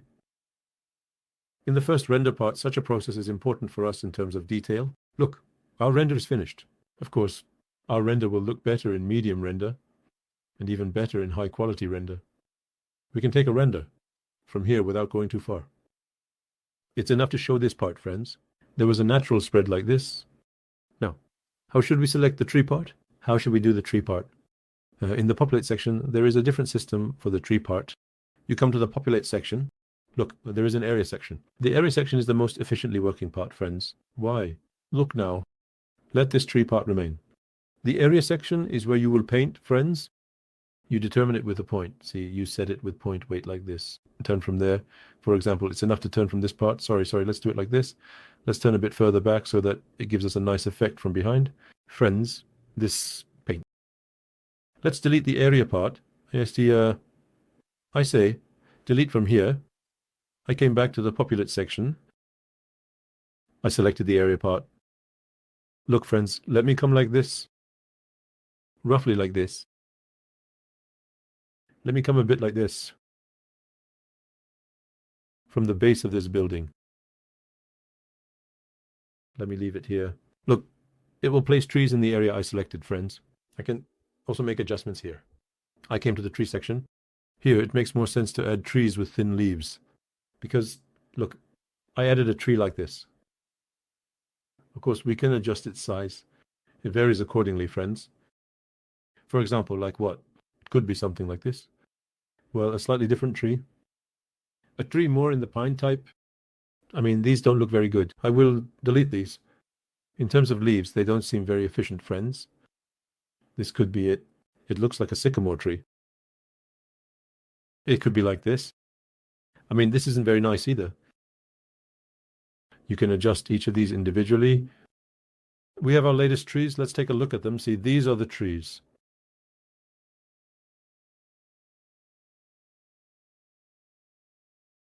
This could be it. Where did this go?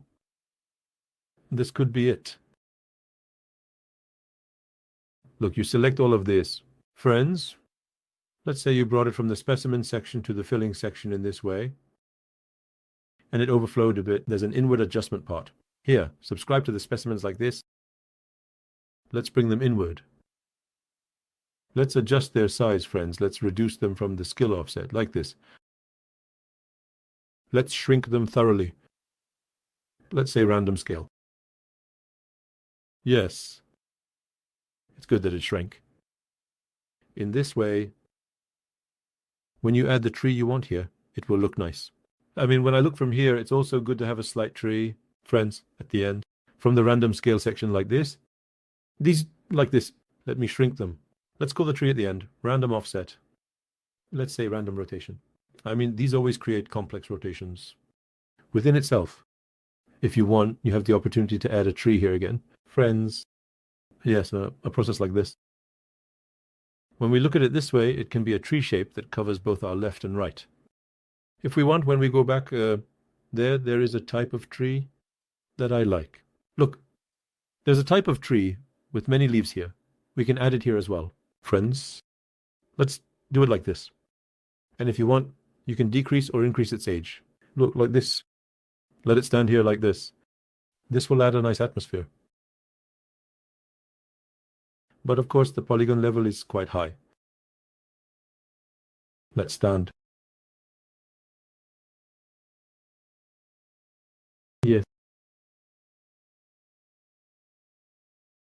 We will do the same thing here. Friends, I came to the populate section. I'm in the IS section. Look, from here, I selected this part. I can leave a bit of space. Let me come. I chose place. Like this. We can decorate this area with more wild types of trees. From the boss's masseur.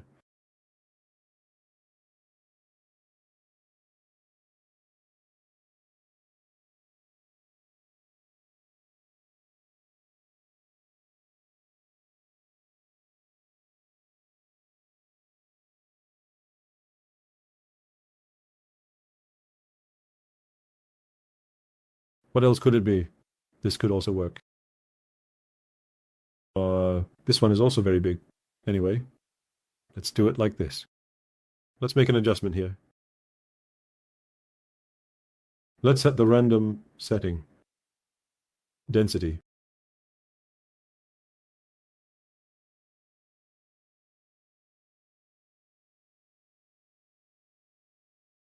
Let's say random scale like this. For example, when we look from here, there could be a slightly different in the background.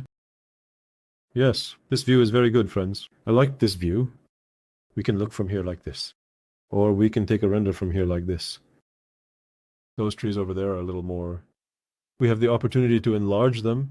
We can enlarge or shrink the trees according to the point where the light comes from. I say random offset. I say random rotation. Let them look in different directions like this. If we say align, they will move according to the plane of the terrain. Friends, this is the process. Let's do it like this and save it when we look from here. I'll say byline save. Let's take a render and see how it looks. Of course, this is the render state. It will look different in HDR and normal ambient render, so for now, it's a test render, friends. Therefore, the current image is not very important for us, but it's not bad. Of course, we will also separate the light and other parts. We can also add grass here. If we want, we can paint the grass, friends. We can use the painting method with various grasses. But there's no need to fill the work too much and create too much impact.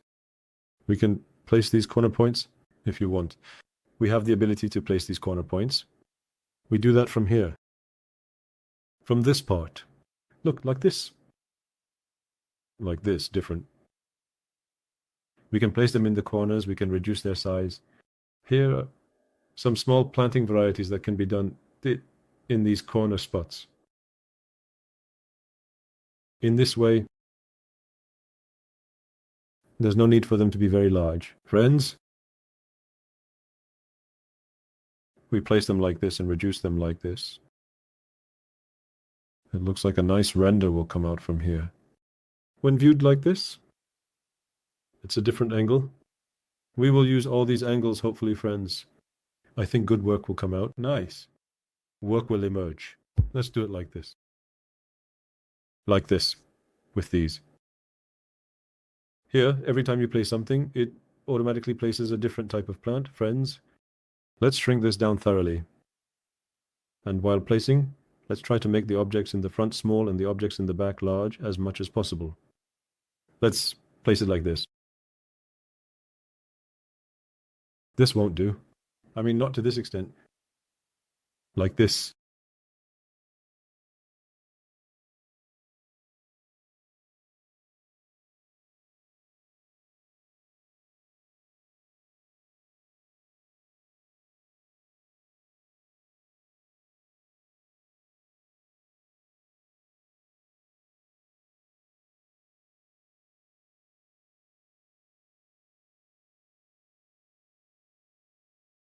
Yes, in this way, a layout can be done, friends.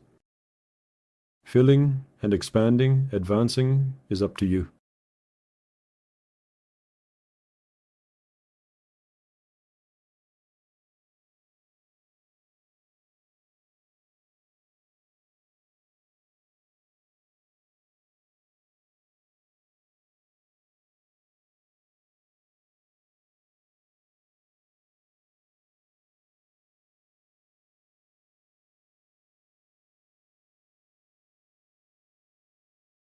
Yes. When we look at it like this, there will be a render somehow. Now let's do it this way. Let's go to the media section. I press the plus icon in the media section, friends, like this. Where am I right now? I'm in its own HDR of the HDR. Let's go and see what HDRs are available for us. Let's take a look at them. Let me press the card icon. What are the HDRs I used previously?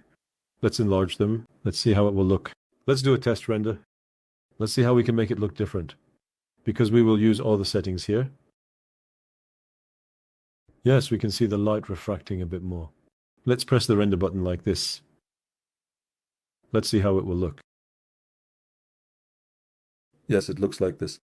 Let's increase the intensity a bit. Let's make it 2. Let's also adjust the rotation a bit. And change it. Let's see how it looks. This is becoming a kind of work with a more overcast atmosphere, friends. Let's take a different approach, more from above. It will be brighter. Of course, in terms of effect, we need to add a tree section at the front for the impact. For the reflection, friends, to reflect the windows opposite, we also need to leave an effect right behind this camera. That is important too. Yes. Let's also look at something. Ambience. Let's check from dynamic sky. How does our ambience look? Yes. In dynamic sky, it looks quite sunny. To reduce it, friends, first we have our intensity section. Look here. We can slightly reduce it like this. We can change the time of day. Like this. Look. If it's going to come from the front, we can adjust it from the side or the front. Of course, since we will be getting sunlight from the back, as it will come from the back, we can do this differently. Look, there is a sharpness here. We can increase that sharpness with the size value here. Friends, look, it will be softer. This is the part where you adjust the shadow of the sun. Friends, this part. The size part is important. Look, we have performed an operation like this. And at the same time, where else can we do this? Let's lower the internet. Let's see a bit more. The intensity of the light.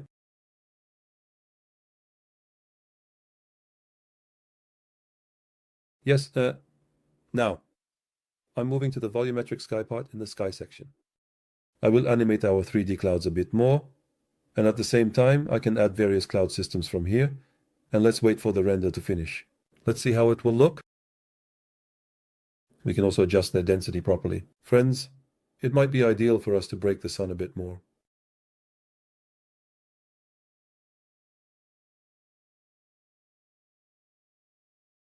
Yes, it's a process like this.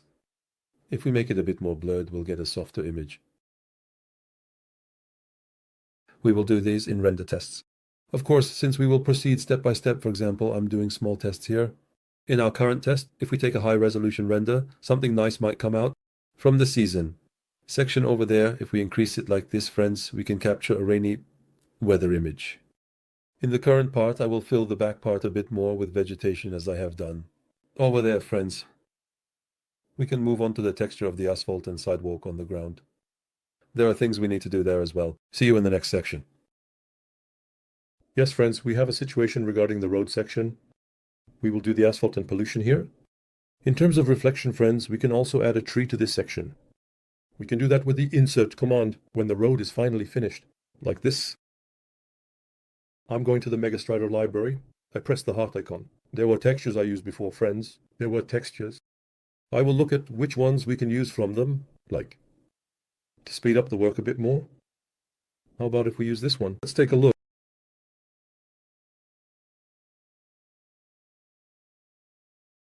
You can activate the textures you have used before here. There was a surface like this here. This could work, but it could be a bit darker of this.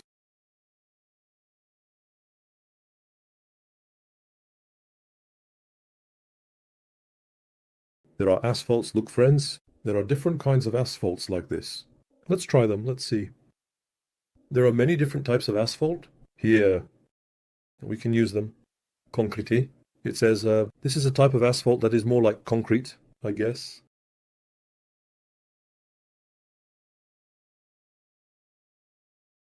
Yes. I mean, this won't work, of course. Let's say asphalt from here.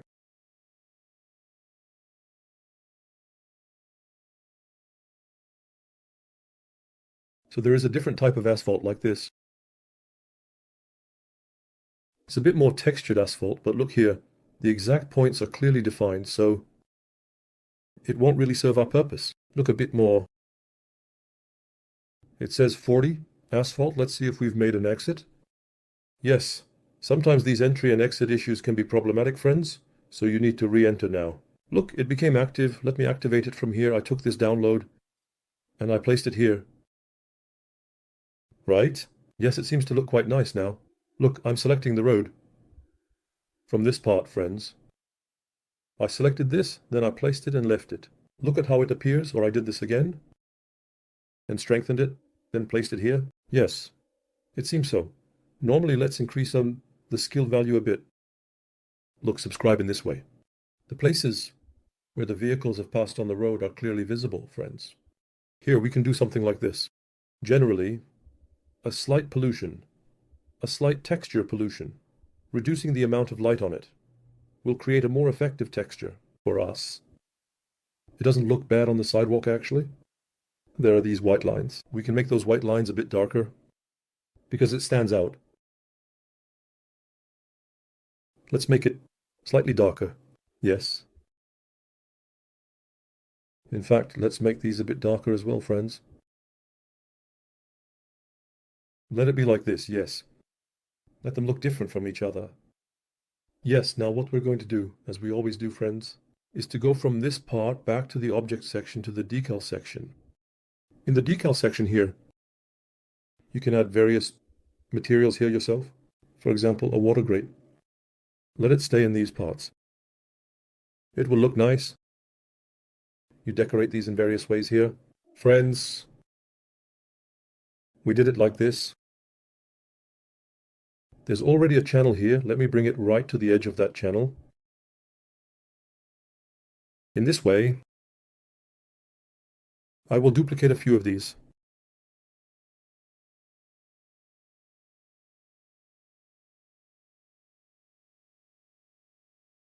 I'm doing the same on this side. Friends, it would be good if you press the Shift key. I duplicated 3 of them.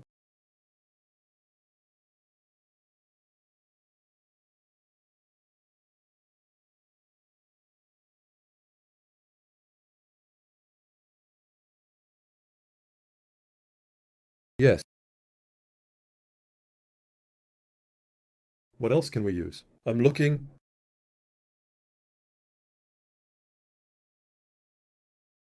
There's a hidden camera here. I will use graffiti.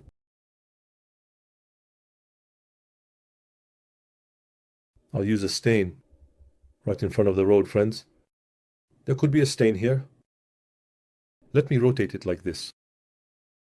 You can create variations in different ways.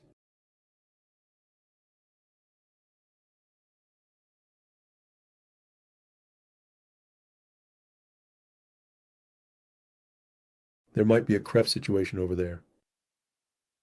There is a damage over there. This looks more like an old road. We used it a bit too much, but that's okay. Since we will be influenced different places, I'm doing it this way because I want it to be in the camera's angle, friends. Of course, you can use it differently in cleaner places. Like this. I mean, when I render from such an angle, it will look nice. There are even puddles. They also look quite sweet. Look, like this. Let's place this in various places, because soon we will take renders from nice angles, and we will use them. You can also enlarge its size like this. Let the two mix together like this with each other, as I did with the opacity. Let me do it like this. It can be done like this.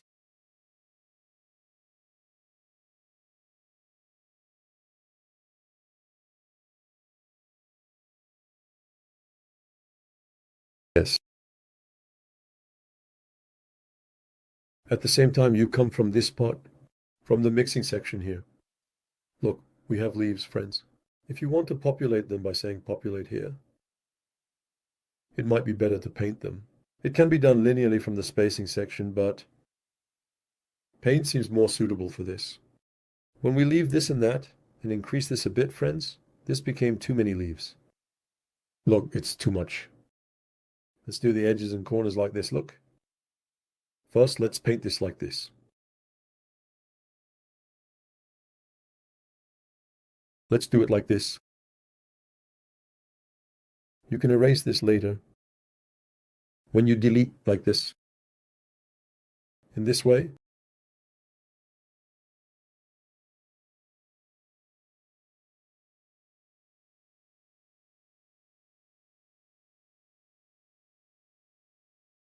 a nicer, more natural situation occurs, friends. A little from here.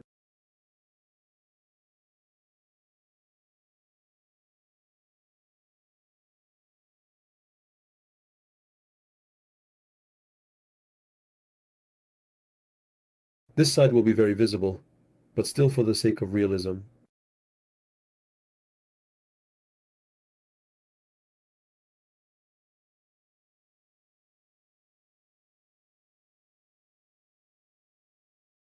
I lightly touch it like this, over it. I'm going over it like this, friends.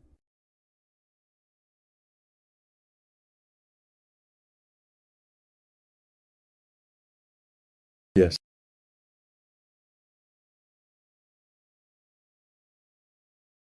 Let's take a look and press the render button.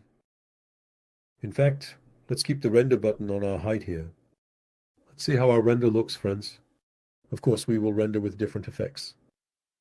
Rainy and sunny. I have currently set it to sunny weather. It will look nicer in rainy weather. We can enlarge these parts a bit, the vehicles. We can enlarge this part a bit more to allow the shadows to fall more on the building. Friends,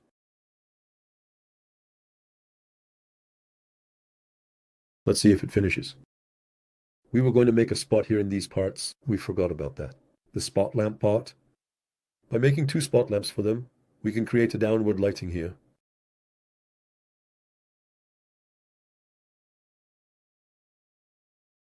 Yes, as you can see, it's quite clear. The light might be a bit too much. We will also adjust the reflection cast by the trees, friends. And at the same time, in the ambience menu, here in the FX section, we have contrast and image sections. We will work on those. For now, our system is still running. So I will move to this part here. First, let's adjust the size of these trees, friends. I want them a bit larger here. The trees, I mean. From this part, let's adjust the spacing a bit. Yes, be this. Let's adjust this. I'm selecting all of these. I'm going down. Look, when I select, another menu appears below, friends. Normally, it doesn't appear without selecting. Let's say scale offset like this.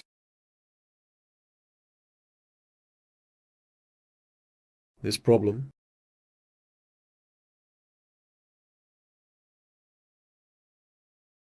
Yes. Thin leaf. A structure whose back is visible. This way it becomes a tree.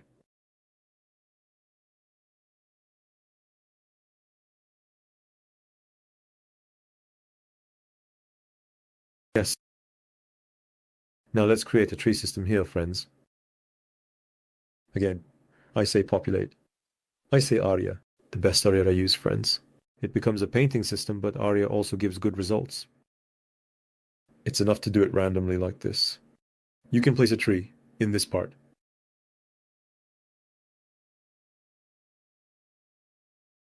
To ensure both the glare from the front and the more natural spread of sunlight coming through, friends. Of course, it increases something a bit. How should I say? It slightly reduces mobility, but it gives an effective result, friends. Let's say random spacing. Yes. When we look, the sunlight and reflection from the back have changed, friends. The effect has changed. Because the effect changed, a different method has emerged. There are a bit too many leaves here. We can remove them. Let's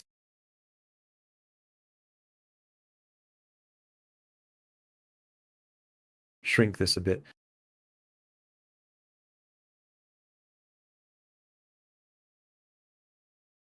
Like this.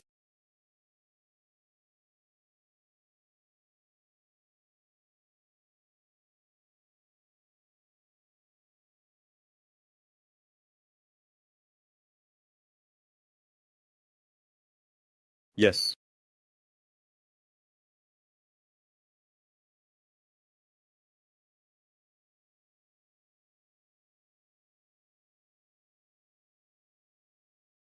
There's a situation regarding the effect. Look, when we come to the ambience part, friends, let me go back a bit more to the ambience part. Let me update this. Let me adjust the image. Look, there's the direction of the sun here. When we set the direction of the sun from the back, when it comes from the back, let's hit render. The sun coming from behind us causes a different effect here. Look, friends, on the ground. With the effect of the leaves, these refractions and color tones have completely changed. With a more beautiful, more vibrant effect it creates. While doing this, of course, conditions like sunny weather or cloudy weather affect us. Let's do it this way.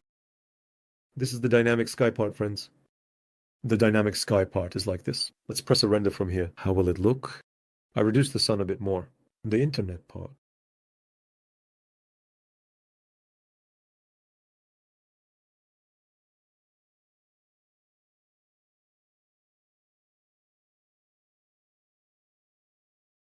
I can take a render from here. Let's see. Let's look at the render part. Friends, it will be nicer.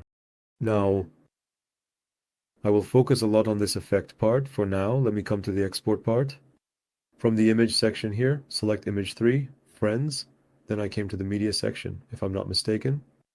From this media section, from the image section, let's make this one 4K. Subscribe. I say export. Selected.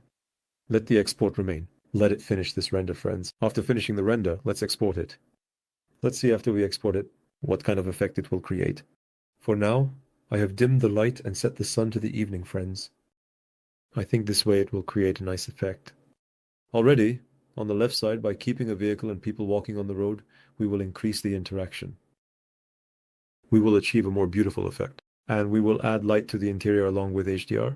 Friends, at the same time, we will also solve animation and other topics, hopefully. Look, the render is now finished. I am saying start export. Let's call this render tests in the training set section. Render test. I selected the folder. Of course, depending on the density of the scene here and the resolution we have chosen, this waiting time increases and decreases.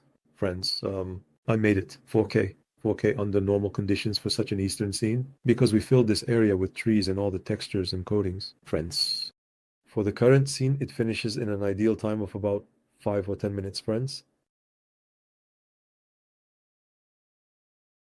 Yes, friends, our work finished in approximately 3 or 4 minutes.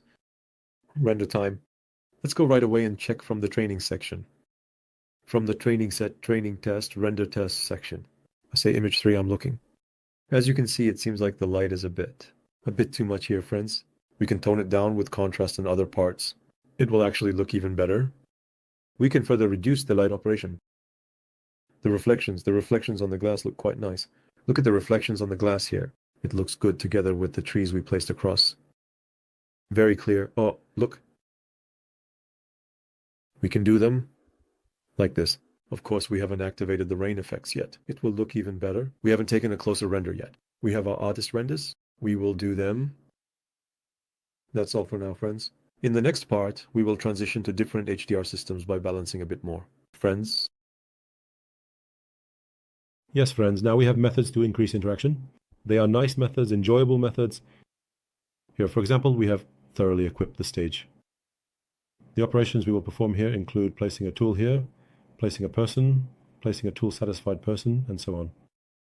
For example, I'm going to the Sketchfab library from here. I came to the tool section. There were tools that I was a discount user of. Let's see how one of them is. This one is not coming. There was this one, BM, it was there, friends. Yes, give it a like. Let's spin it like this. like this. Let's do it. Let me do it like this a bit. Let it be like the leaves are standing in front of the tree, as if standing in front of the car. Now, when we download these vehicles, friends, I downloaded an old model to make it a bit more natural. There are various vehicles here. There are many objects on Sketchfab. You can use them. Look, there's a broken vehicle over there. There are various different vehicles. You can use them. There is a Nissan Skyline GTR. Let's do it like this, friends, if you want. Look like this. Let's put it inside as well. After dragging and dropping, it appears after a certain time. Let's do it like this. Let it stand like this inside. Let me zoom in a bit more so it can be seen from outside. Yes.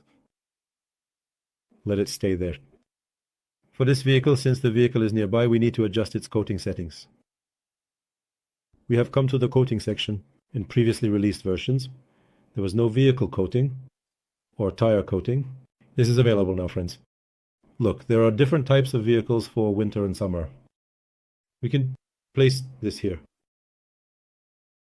Then let's go to the car paint section from the material part and take it from the vehicle coating section. We can do it like this. Actually, our building is dark. This one is light. So since the building is light, it might be good for this to be dark. A kind of classic color preference could be like this. It will look nice. Let's go to the metal section. From the metal section, we can do chrome, matte chrome, light chrome. We can assign a coating to the exterior here. How would these look? Could be like this.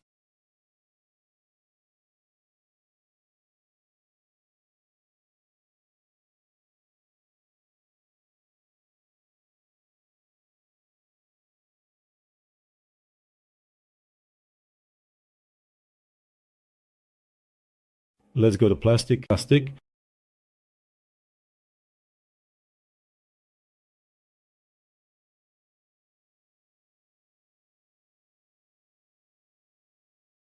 This is a bit more of a textured plastic. It could be a smoother plastic. Maybe like this.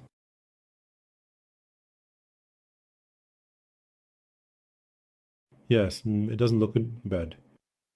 We have a situation here. These chromes need to be dark. They remained white. Let's lower their colors like this, friends. Yes. It will look better. In fact, this, I press 2 to slow down the camera to enter inside, friends. Here, I'm selecting this part. From here to this, I'll increase the emissivity value a little bit. As for the color, I'll go for a slight yellowish tint. Let's check from the wire part. It could be like this as well. The lights of all cars are like this. Friends, a bit more like this.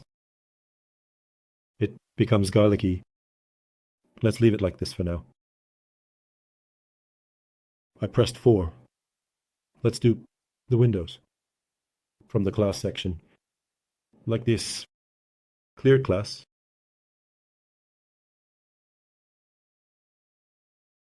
Yes.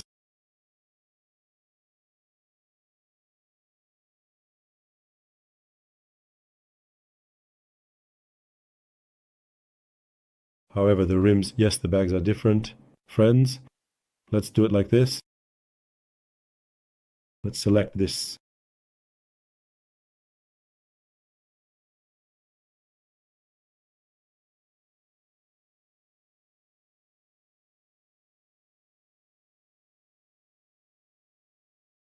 Should we also throw it here?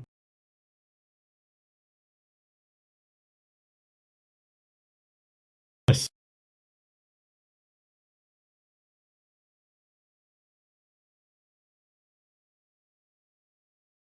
When we take a render like this, it will look nice. However, the tires are a bit too shiny. We can reduce its reflection a bit.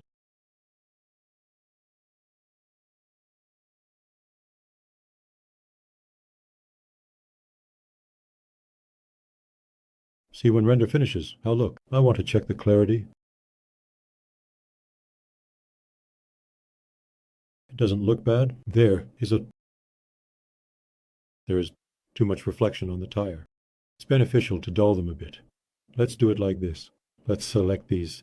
However, this is quite a lot of excess stuff. Shiny. Let's fix them in this way. Yes. Let's leave it like this for now. From here, let's go to the character section. It shouldn't be animated. It could be more like a sporty style. University. Sports? Well,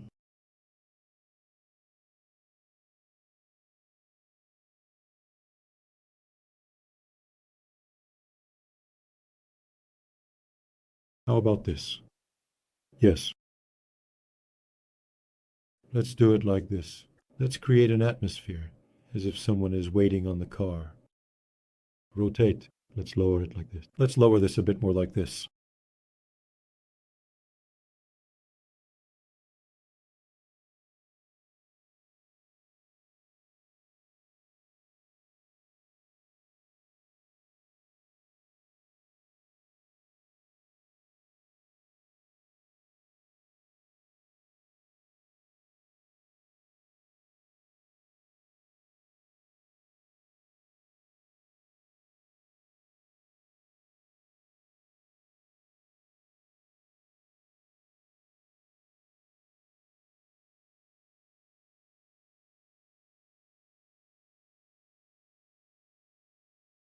Yes, let's have this situation for now, as if waiting for someone.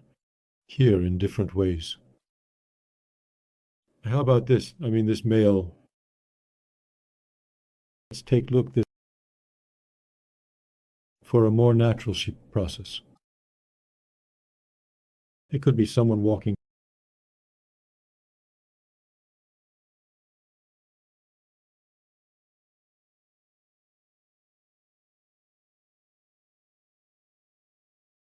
Let's do it like this, friends. From here,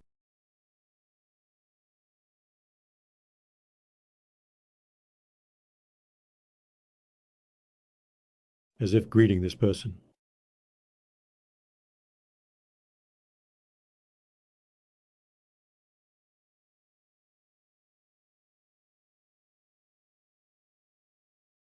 We can create an interaction like this.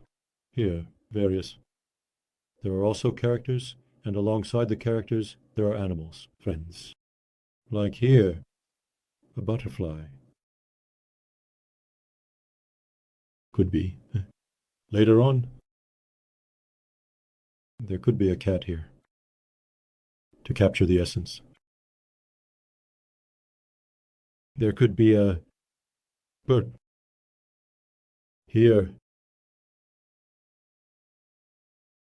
I will move these higher. It would be nice if they enter the photo frame.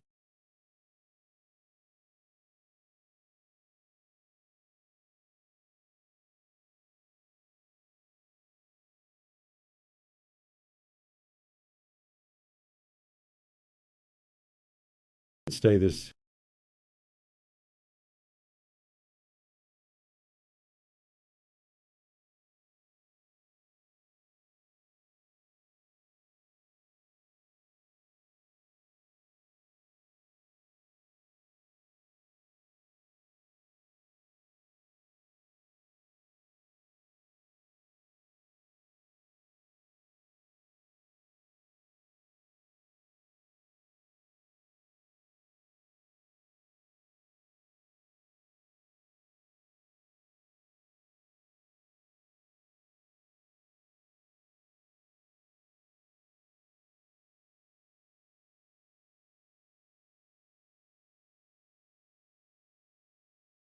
It can give a feeling, as if tree leaves are scattered like lace.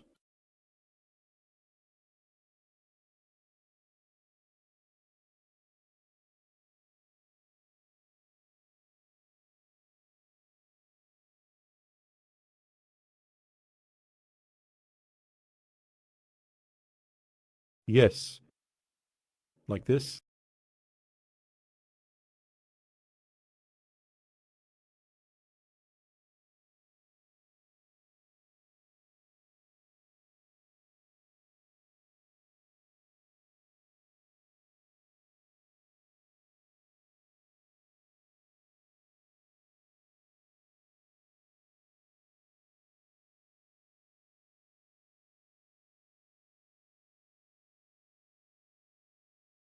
As I mentioned, decoration is a somewhat meticulous task that requires effort.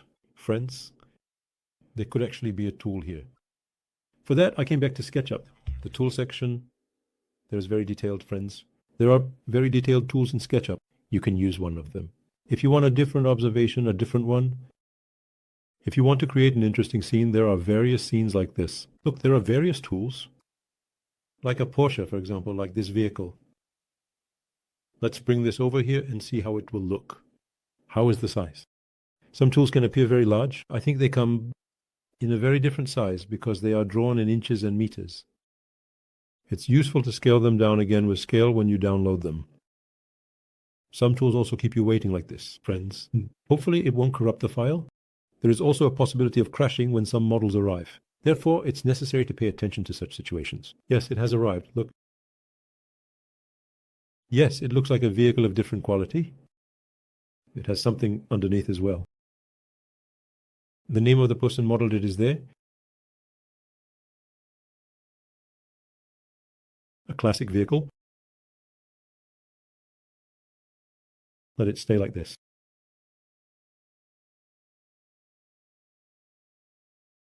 Yes, I think we could move the lower parts of this, friends. This.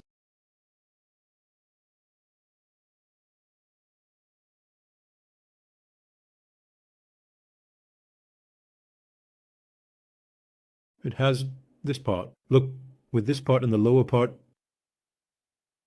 this lower part, I think we could lift it.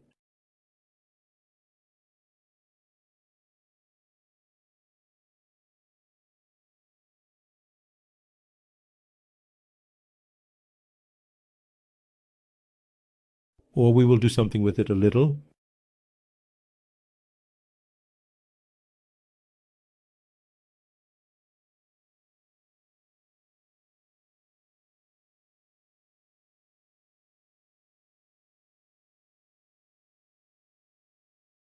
Since there are too many objects, I'm having trouble finding the main thing. By lowering this a bit like this, yes, we can solve this process in this way. Friends, I'm going to the library section from here. I'm going back to the car paint section from the coating part, a close one to him. But I think this one looks similar. Let's select this. It's too light. How about this one? Yes, it's a different color.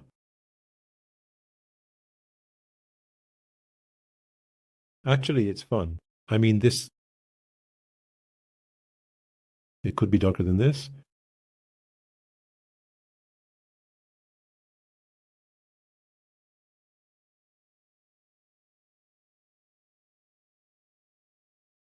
Yes, something like this could work, friends.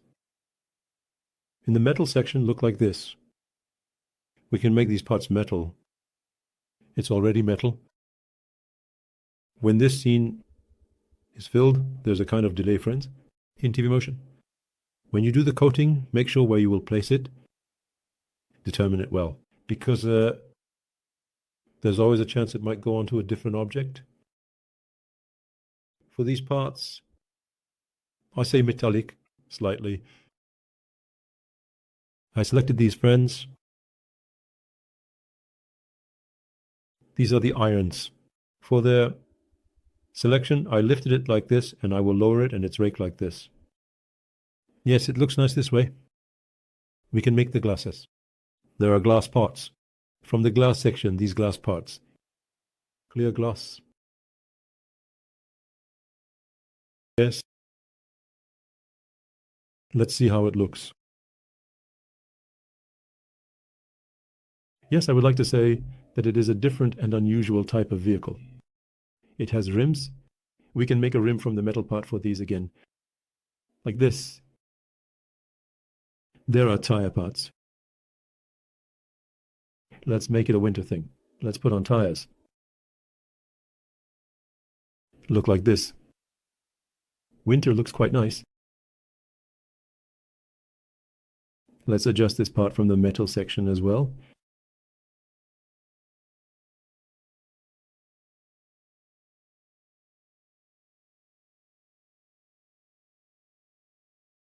They have drawn a lot of details. There are quite a lot of details in the vehicle.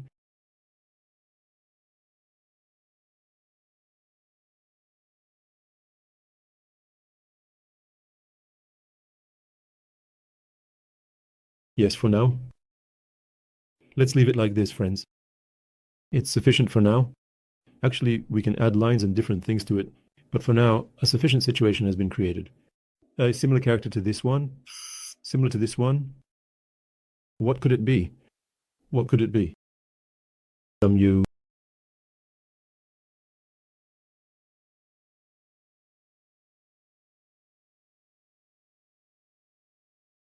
get a little more crazy about it, like this, a bit like this. This could be a guy with a rogue look, but finding him for this vehicle. Now it's difficult, this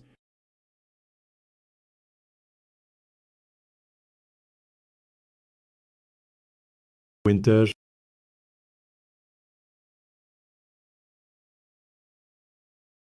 It won't work. This could be it. Maybe look, it says live, or this could be it.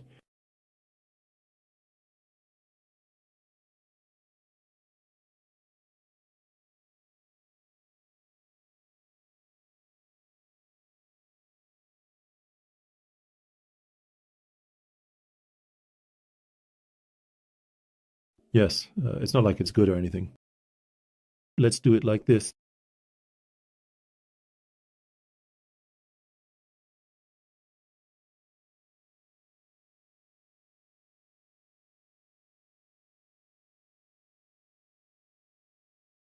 We can have a conversation between two characters here in front of the vehicle.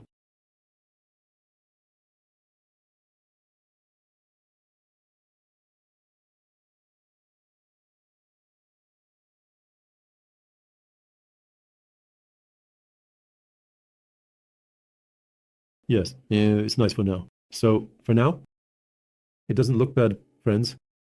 Now the process we will do, friends, is to add some light to the interior parts. Let's save this. To the interior parts, this, by saving to the inner situations and adding a bit of a rainy effect from HDR. Let's make the image even more beautiful from the media section, friends. Now I will come here. I came here, deep inside. There are the light parts I showed at the very beginning from here, from the lighting section. I take aerial lighting and drop it here, friends. I also lift it upwards. Look, this line is distinct. From this lighting section, I adjust the intensity of this light. Intensity is currently at front. Let it stay like this. In the light intensity, friends, we can also enable the shadow like this. Of course, to see this, we need to do something like this. Let's take a look at the render. To appear in the render, the weather needs to be a bit darker. To see that effect, friends, so let's switch from here to from the ambiance section. Let's switch from the MMI section to the HDR section. Look, it immediately revealed itself.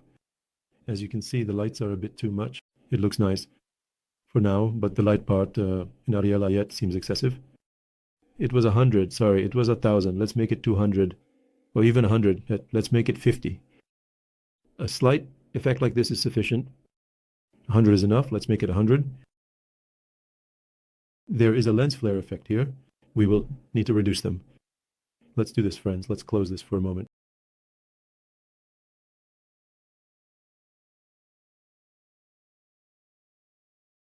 The value of this here, let's make it 250 or even 3. This is the spread value, friends. It was saying 5 meters. It was going all the way down. But the value here is sufficient for us, or even 350. I'm leaving one at the bottom as well, like this. To the side,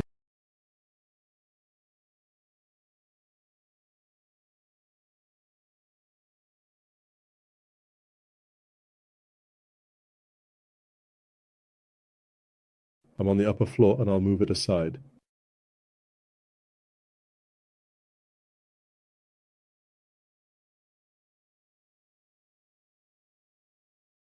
Let's see how it would be great.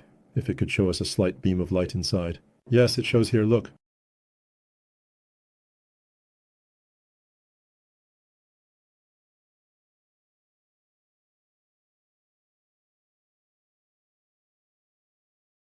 These are a bit outside.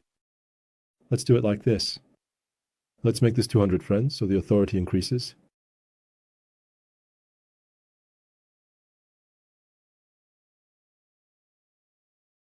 Yes. Start render. Yes, it's quite nice. The light is a bit less in the upper parts. Here, I'm making these 500.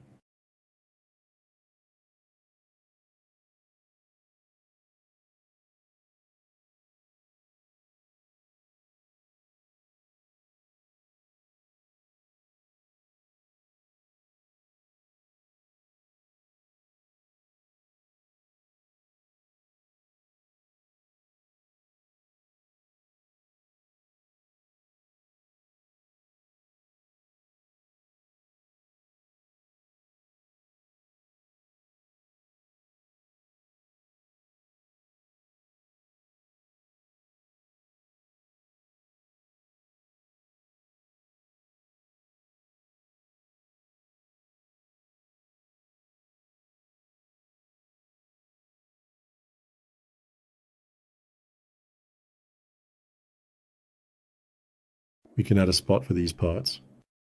Again, we write spot from this sketchpub, section friends. For the spotlight, look, I had downloaded these before.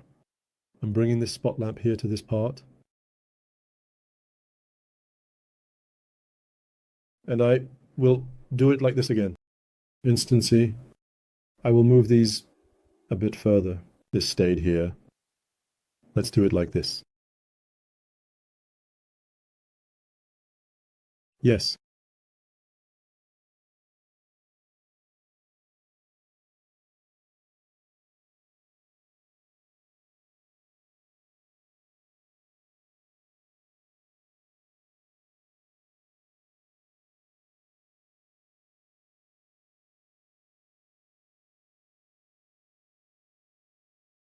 Yes, for now. We will apply some effects, and at the same time, the light of the vehicle here is too much, friends. Let's adjust it. There is a bit of excess there. We have our lens-free effect. We will adjust that too. I am selecting from here. Let's go to the intensity section. The emissive section, yes, it's too much. Look, diffuser. Let it stay at these values. For now, at the moment, it's adequate enough, friends. I mean, having lights everywhere doesn't create natural effects. It looks good for now. It doesn't look bad. We will differentiate this area a bit more by increasing some values. For now, it's sufficient, friends, but we will continue to create even better effects. Friends, to learn the approach and to fully master the program, it is beneficial for us to proceed by changing values and finding different values. Currently, we are in the HDR section, but we can try different HDRs in the HDR section. Look here, this is our normal HDR. The intense value is this. We can increase its value a little. When we increase it, we encounter a more distinct image like this. Of course, the HDR section here can change. There are many HDRs. Look in the outdoor section as well, in the outdoor section. How is the background? Like this, should I say? There's also an HDR with a picture element in the background. When you try them, the background will close. Look, I'm saying rotation. A visual will come to the back. The visual will come, friends. The sun has now come to the back as a visual. When you do it like this, however, there is a situation here. When a large object comes to the back like this, I explained it in the HDR lesson. You need to make adjustments for this. Of course, if I want the light from the back, it needs to change like this. But of course, not every HDR will fit this scene, friends. That's why I need to try different HDRs to bring my scene to the most ideal tone. For example, let me rotate this with rotation. So a sunset value like this might be ideal. Or if you want to try different values, look at the brightness. Could be a different value. This could also work. Look, a different, slightly more overcast atmosphere, a bluish atmosphere, it will serve our purpose. This could also work. You can also add something next to this. For example, you can add a rain effect. For instance, this part coincides with the rain. Look, the rain effect is noticeable here. The atmosphere changes a bit more, friends. It transitions to a more interesting, more beautiful season. And we can render this in different ways from diagonal shapes. When we come to this image in FX, look, there's a contrast and saturation value. Saturation value. If the colors are too vibrant, too cartoonish at this saturation value, you can reduce it. I mean, just a step or two. No need to overthink it, because black and white elements are also undesirable. It can be around 48, 49. Look, when I increase the contrast, the colors become much darker, friends. So, there's no need to decrease or increase it too much. At the current value, when you come to this filter section, when you come to this color transition value, friends, there are different things here. Look, there are effects. From these effects, the ones that catch your eye. Aren't they interesting? Or those that appear more impactful? When you find values that seem more effective, you can use those values, effects here. Friends, look, a very dominant value, a very dominant effect. I mean, these change the image quite a lot. Look, this is a different case.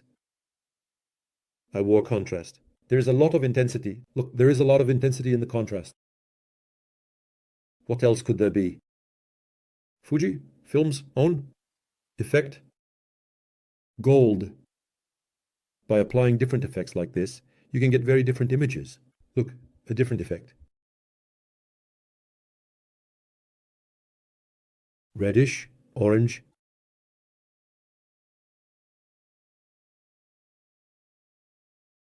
Our own setting. Looks a bit more like this. Look, a bit more like this. The one on the side seems nicer, friends. The one on the side, look, this one itself has a slightly different impact. It gives such an effect. If you want to get a gray render, in the part we call client render, with such an effect on it, this operation is sufficient to get a gray render.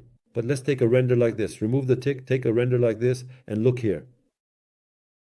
Friends, there is a situation like this within the settings. We need to make adjustments. We need to adjust the camera. Now, normally, our setting in this media section was like this.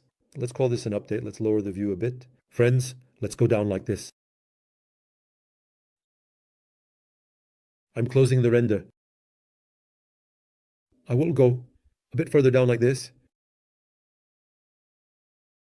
After adjusting this, I say update this. I'm going to the camera section. Take this. We are slowly moving towards the final render, friends. Look, here. In the lens section. Look below. There's sharpness and parallel values here. The camera being parallel. Look, it makes it vertical. Do you see the camera? It makes the camera vertical very nicely. There is also a sharpness value here. Look, where is it? It should be above. Look at the sharpness value here. It gives a bit of sharpness, increasing clarity, friends. I would suggest not going much over 30%.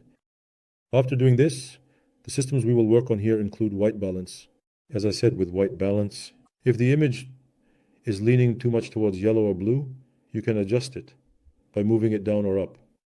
Values around 6,500, 7,000 will be ideal for us. Friends, you don't necessarily have to get wet. You can turn it off in the rain. There is the depth of field technique. I will show that later as well in the effective rendering section. From a technical standpoint, we will not be adjusting the explosion. We are not doing anything in this part for now, friends.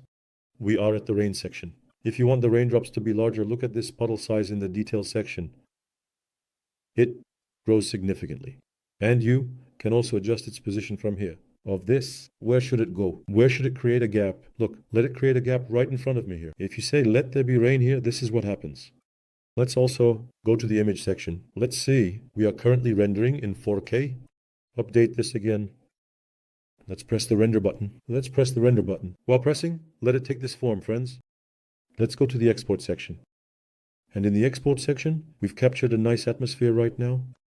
Let's see which one is marked in the export section. Yes, image is marked. Let it finish the render here, and let's get the render output. It will look nice. That woman seems to be floating a bit. We also have a flower bed here, friends. There's also a flower bed here. We can fill them. Let it finish. Let's see. How will it be? Let's see accordingly. Look, it has finished. The light has also reflected here. We can dim this light a bit more. There is too much reflection here. I'm saying export. You will get a different image from the one you see here, because the scene image here is about the render exported from here. Exactly like that. A different render emerges by looking at its settings. Friends, yes friends, the render finished in a few minutes. See our render from here? Yes, as you can see, I think we got a really nice render.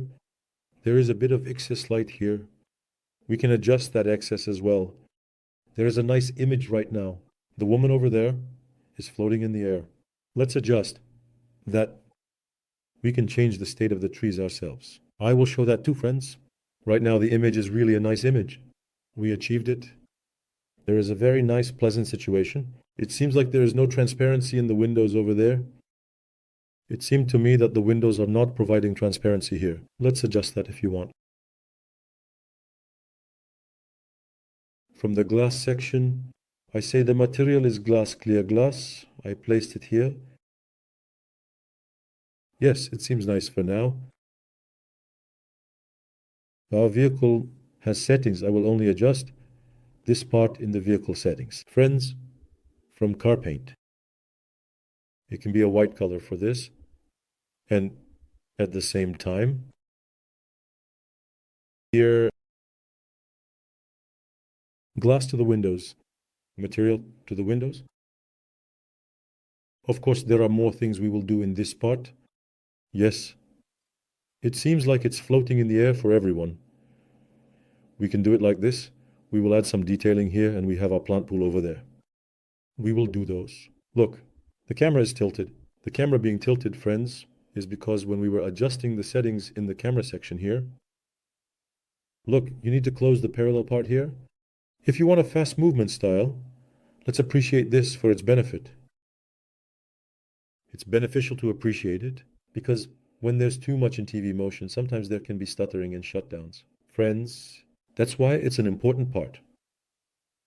Let's come from here.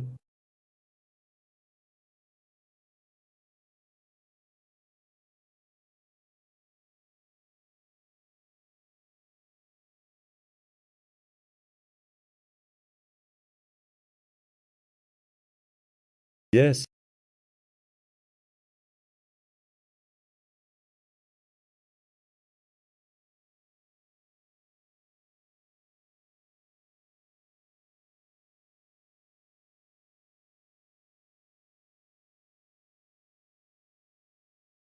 This won't work. We could actually paint this from the group of flowers, friends, because doing it one by one will be a bit difficult. From the populate section, I will come to the in-between section. In this way, these points. Let's make a flower pool here. Look, you can make these corner points perpendicular from here. Look, do you see? It makes it perpendicular right in the pool. If we leave our assets in these parts as well, like this,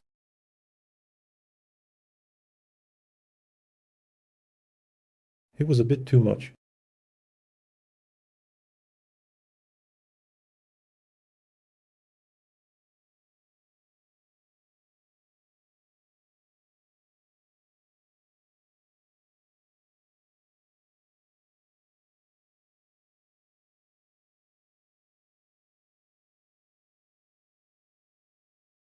Yes, anyway, these didn't show up here.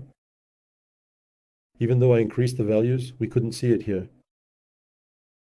I think the area was too narrow. That might be why, friends. That's why I'm closing my eyes to this part. I will make a manual addition, like this.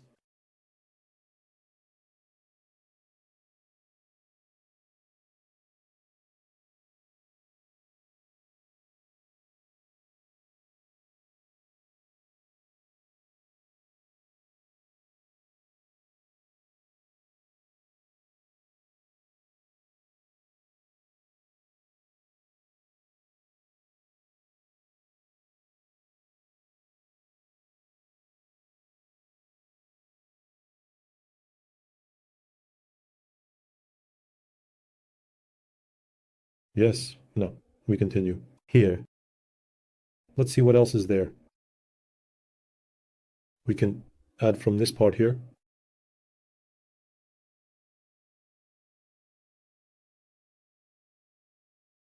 This one turned out a bit big. I don't want to waste too much time on this, actually. You can decorate this area in different ways with different plants, friends. I will just throw in a few small plants here and leave it. Let's adjust the scale like this.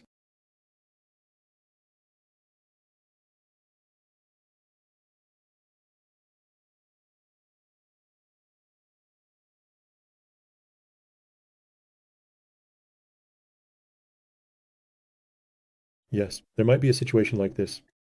There is also something here, but I don't want to cover too much here. Here, there is also a section. There could be a rock-like landscape element there, friends. Of course, there is also something, book in these parts different lighting. For example, doing our sports activities, light. And if you remember something about lighting them, let's do those. Light, if you remember something about light, we are coming to the part. We can use the spot over there or use this online. Look, there can be a light intensity like this. Or I can make the sport lamp right now. Here.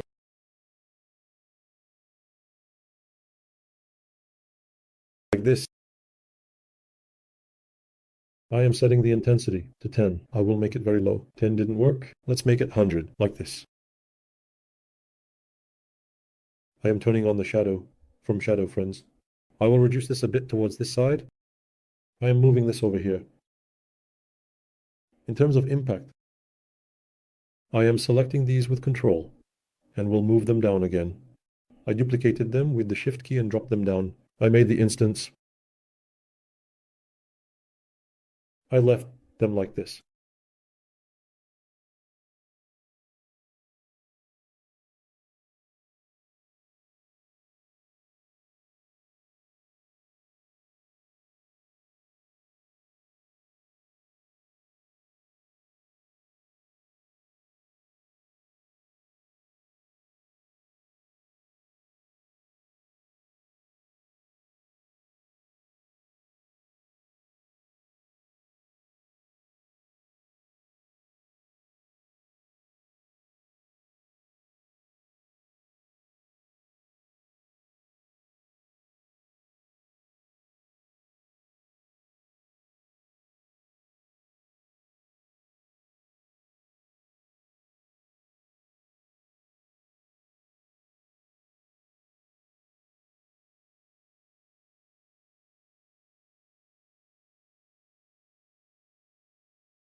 We can do it like this, friends. There might be a beam of light going upwards here. By slightly lowering this angle to the subject angle, we can also adjust the area it affects. Let's do it like this. This at values of 20. Let's do it.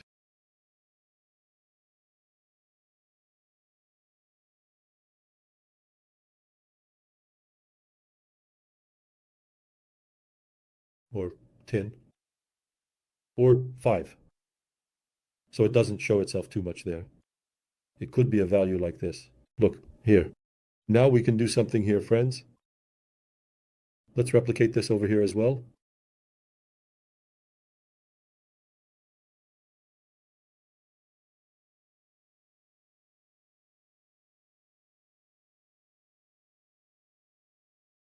Sorry, I'm duplicating with Shift.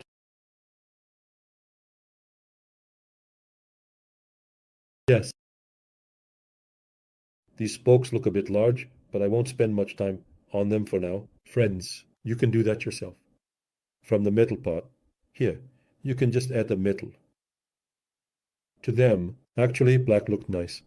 I wonder why we changed it. Anyway, let's leave it like this.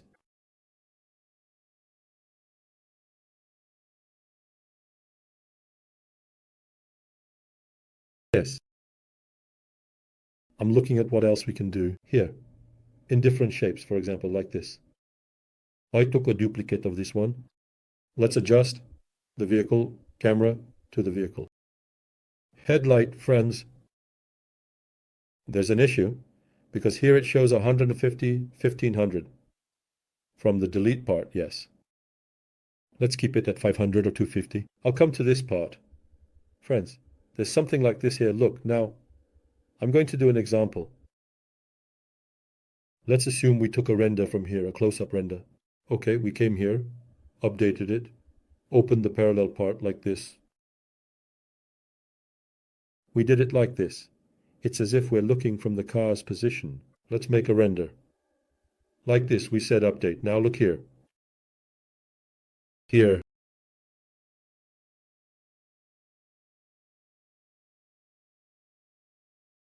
We had a setting. Yes, there is a default build setting. What happens when you say enable, friends? The nearby appears clear, while the distant appears blurry. If you bring the peak focus part to the building or a person, the place where the person is will be clear. This area will be blurry. Look. Up to here, it appears blurry. This is the artist render, friends. I said update. I saved this. I got a different render from here. And I came. Here, from this. I duplicated one more by saying duplicate. Because I will proceed with its settings, friends, I am duplicating from here. Look like this. In way up. I will make a setting this up.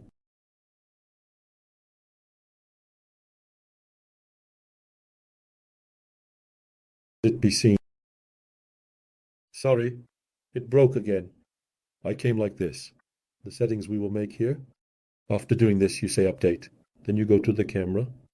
From the camera section, make this parallel part completely parallel. If you want to see the part here, that is, the perspective on this part of the building, something like this can be done. After bringing this, say default filter enable again. Say peep focus from below. These parts, the man and the nearby surrounding people, should not appear clearly. Focus on the building. Look, these are a bit more, they appear blurry. You can adjust from here for this setting. If you say update again from such a place, this will remain. If you want to show this part, there might be something like this in the background. You know, we can do it like this. A render can be taken in this way. Let's say update like this. By saying big focus, we focus here again. 1, 2, 3 frames have come out from here, friends. If you want another angle from here, or if you want an angle from here, look, the images of our HDR appear in the backgrounds, like this. Or let's do it differently like this.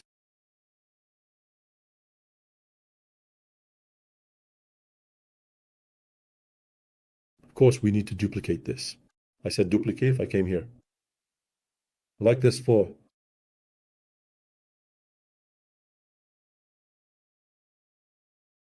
I marked the building I called peak focus by enabling it from here. Friends, let the things next to me stay. Look, I'm checking if there's an angle. Yes, there could be something like this. From here again, I marked the parallel part. Let's take a look like this.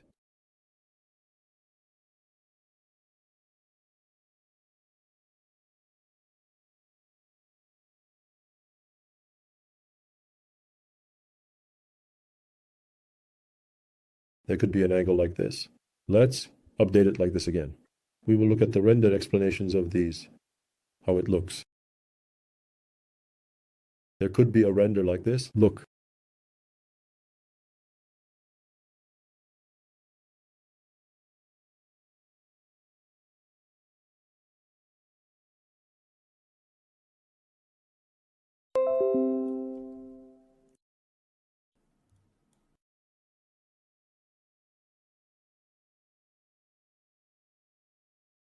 The part we call detailed renders, friends. These, you can take detailed renders from here like this, or you can take a close render from here like this, in different ways.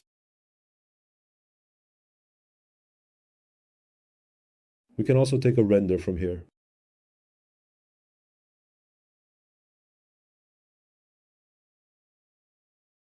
I click like this.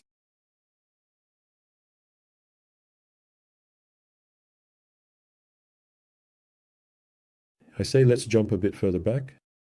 Naming these might be useful for us. Friends, I think this is the first render. This is the second render. 3, and 5. Let's take another click from here. I will come here. I say close at a moment. I mark the building again as a focus. Then I mark probably its part. In this way, let's say an update here, friends. Now here's the situation, for example. Let me duplicate this again. Here, friends, there's a situation like this. Now, look, there's a part expected in the film. The moment you say enable, there are some presets here. It says 16:9. It says digital film, digital series, 8mm. Look, it gets a render by getting really close. As you can say, it takes a render like this. We can also take a render from here. Look, since we did something like this. I say update to this from here, a render frame like this. So these are systems we call more professional artistic renders. I came like this, these. I also said duplicate. I came here. I said, it says Super 16 from here. Look, there's something like this in Super 16, friends. Something like this. I say update, selected this, reactivated dipperfilt. Let's activate this here again, and even activate this part here. Let everything be in the background. Let it stay a bit blurry. Let this part stay sharp. Friends, I say update this like this. I say duplicate this.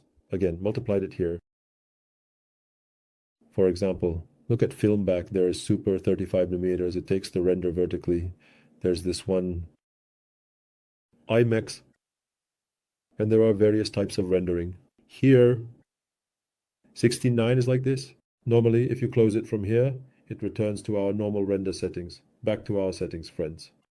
Of course, there's also something else. In the other lesson, we took this as HDR for ambience. In the window here, there is a dynamic sky section. We will move there, friends. We will take daytime renders there. We will take different renders. Those are day, sunset, daytime, cloudy, overcast weather. We have nothing to do with this. This one, pushing to river. These are the last settings we made. Image 3. We can take all the image 3s. Look, 1, 2, 1, 2, 3, 4, 5, 6, 7, 8. We have nothing to do with these, friends. And these are the things we did first before. Look at the difference. Do you see? I'm saying delay. I will also delete this, friends. Yes, let it start from here. There are 1, 2, 3, 4, 5, 6, 7, and 8 renders. To take multiple renders, you say export, friends. Then I came to the image section. I select all of them.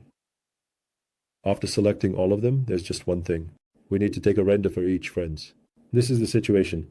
Look, normally there is no pet race sign here. Now I pressed render as usual.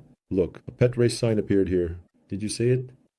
It splits the screen here and adds the pet race sign. Since it's not present in the others, we need to render them one by one. Then we need to take a render. Otherwise, it outputs them without rendering. This is the situation. First, it needs to perform an operation, friends. So as a new and pure task, for a render, output from here. Look, it finished this. Let's come here. Let's say I have a round.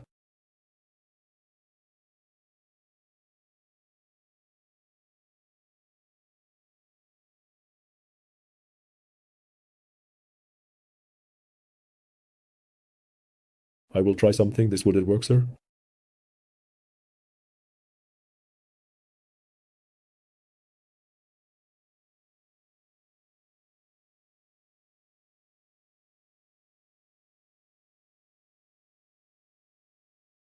By clicking Start Export from the Export button, everything is selected.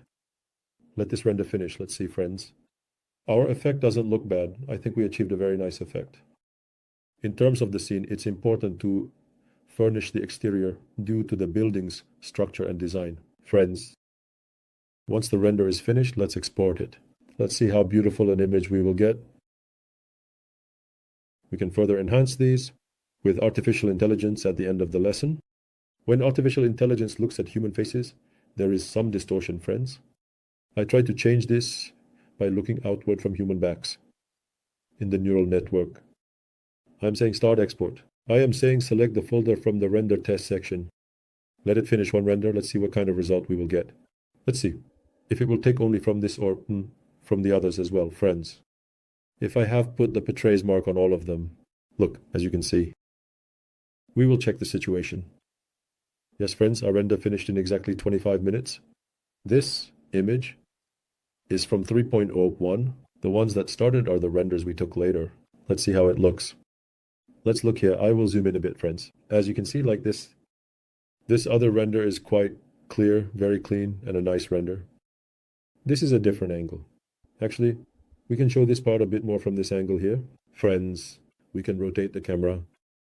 Yes, we had an angle like this. A more internal angle. A full angle from the outside.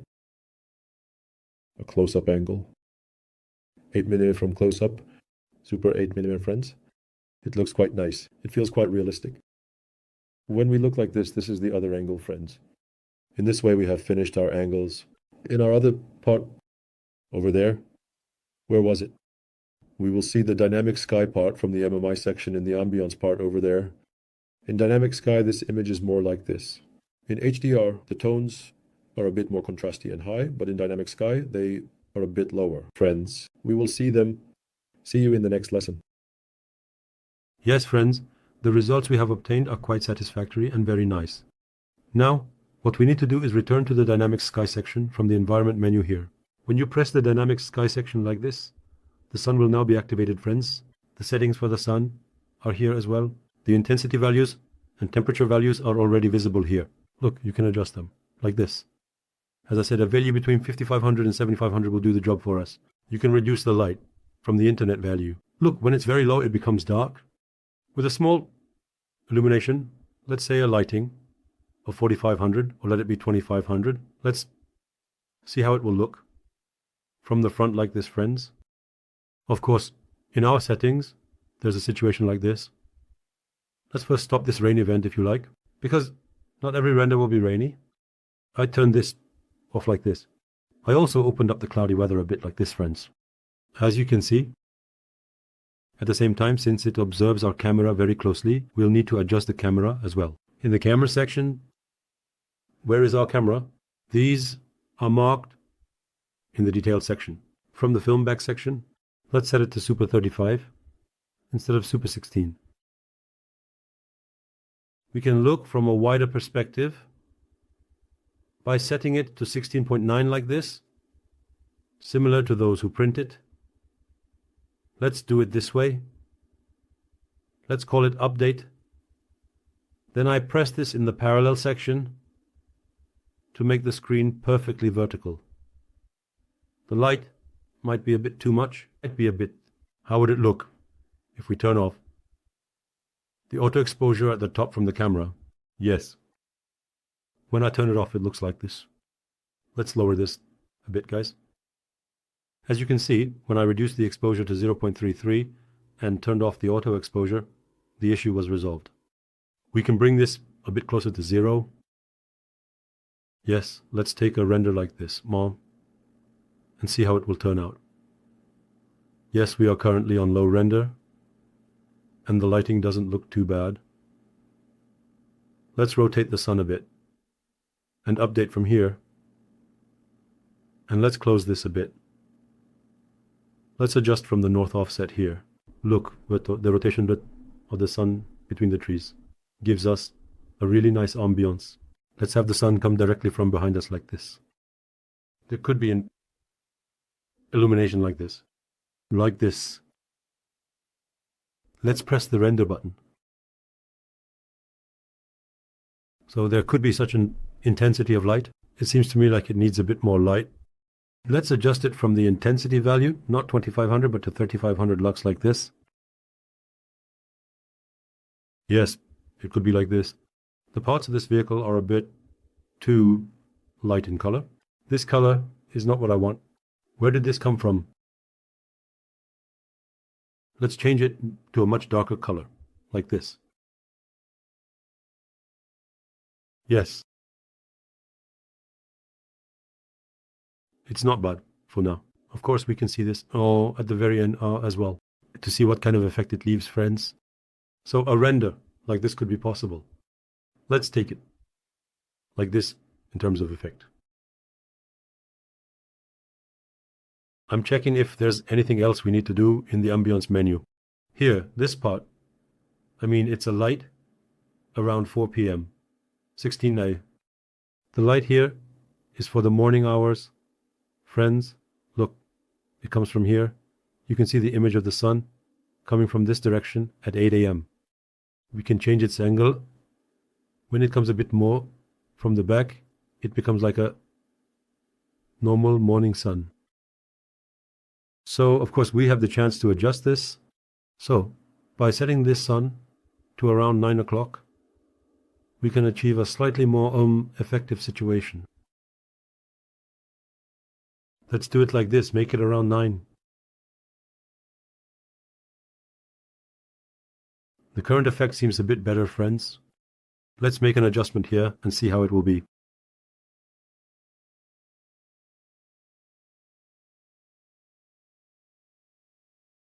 So, the current effect seems a bit better. Let's take a full render from here. Let's see how the friends will view it.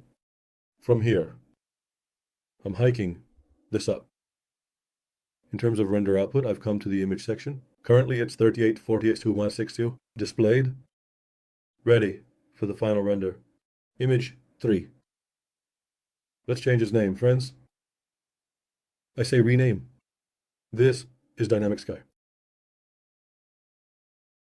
I'll say this is sky. From the export button. Let it finish. Let's see. Of course, there's actually a difference between the image you see here and the render you'll get outside. That's what I want to say. Now, the difference already shows you that difference. So here, look. The render is finished on the screen, but when the render is finished, you get a higher quality version outside. I say start export.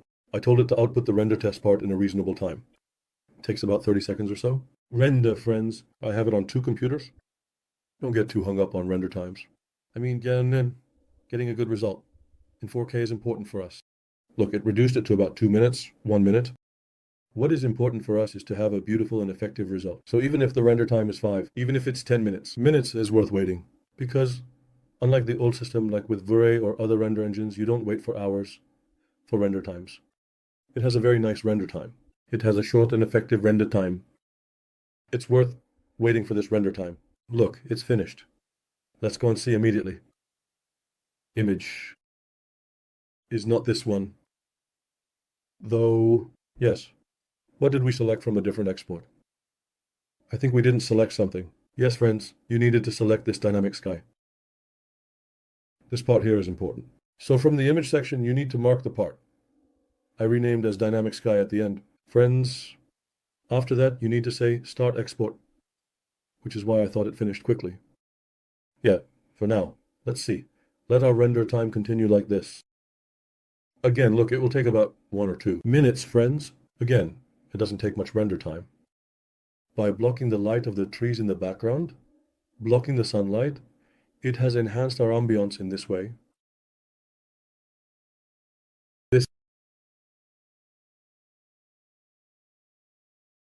Look, it's not a bad image, friends. Again, it's a nice image, but now there's a situation like this. Friends, look, our clarity has remained here. Look, this part is hazy. I was wondering why the back part was hazy, but it stayed here. Clarity. Let's generally illuminate the entire scene here. Friends, let's remove all the things. Let's remove Deep Walk Valley. Let everything be clear, friends. Let it render that way. It will be better. Let's do it like this even. Let's save this. Let's say duplicate from this. Let's come here. Like this. A bit from here as well.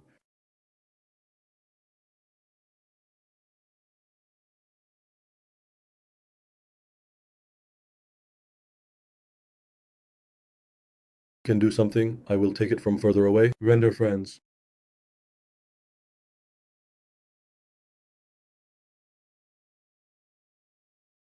We can take render from place this.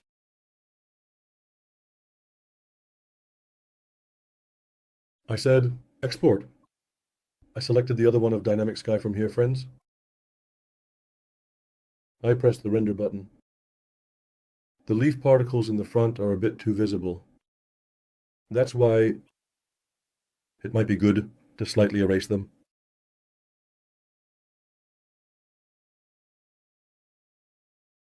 Let it finish the render, let's see. Let's meet at the final render, friends. Yes, our render is about to finish. We have 21 seconds left, friends. Approximately 4. We can finish a 4K render on my computer in about 3 or 4 minutes. Of course, there's also the animation part of this. In the animation part, there's a technology we call lumen. Friends, we will use lumen. It works a bit differently because in portrays, an animation wouldn't finish with such a render. So we expect a render time of approximately 16 hours, 20 hours, or 24 hours. Because portrays is a very long process, very high quality, but takes a very long time. I think this is the render we have taken. No, this one. Yes, as you can see, I would like to say that it is a very clear, very sharp, and very high quality render. There was something I wanted to tell you here. Let me say it right away before I forget. Let's do this as well, look, friends, in such a situation. From here. Let's remove this. Where? Is it here? We have already removed the tip of fit. Look. Normally, let's imagine we are looking at a render from here. I say update this. When you go down in the Enormite menu, there is snow under the rain. Look, when you do it like this, it becomes snowy. However, when you do the trees, like this, look, pay attention to the trees, friends. The trees are shedding their leaves. And the color of the ground changes. Look. Look now. Did you see?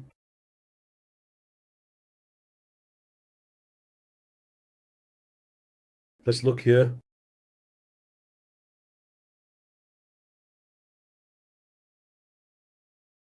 For every color, it turns back to summer as autumn, spring, and autumn again.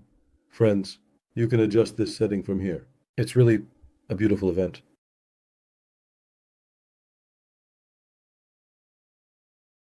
When we do it like this, look, the trees become dried up like this. It leaves an effect like this.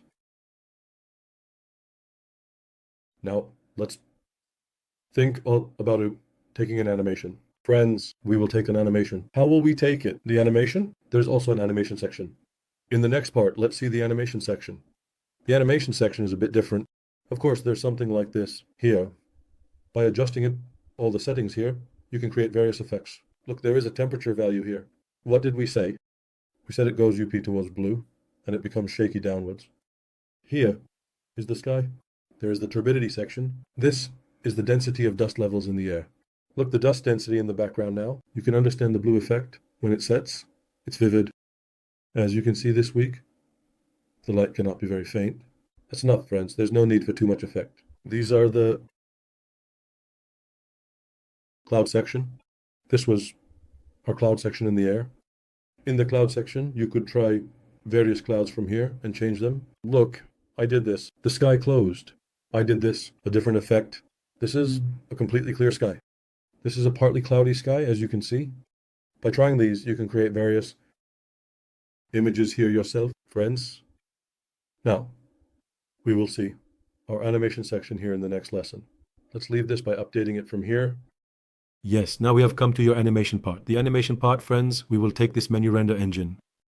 I mentioned at the beginning, when you come to the burned part, I am currently in real time. When I switch to this menu render, friends, we will create a faster movement style in the rendering and animation work. Because with Petri, the render we have taken, that is, all the ones we have taken up to me are Petri. Look at the top left. You see the mark we have taken. If this is Petri, the dotted part is Petri number, friends. Look what happens when the number passes. Look here. There is an arrow sign. It turns into a triangle arrow sign. This scene has darkened a bit more. For the quality of this, friends, a different setting is needed. So here, look at Abdedin.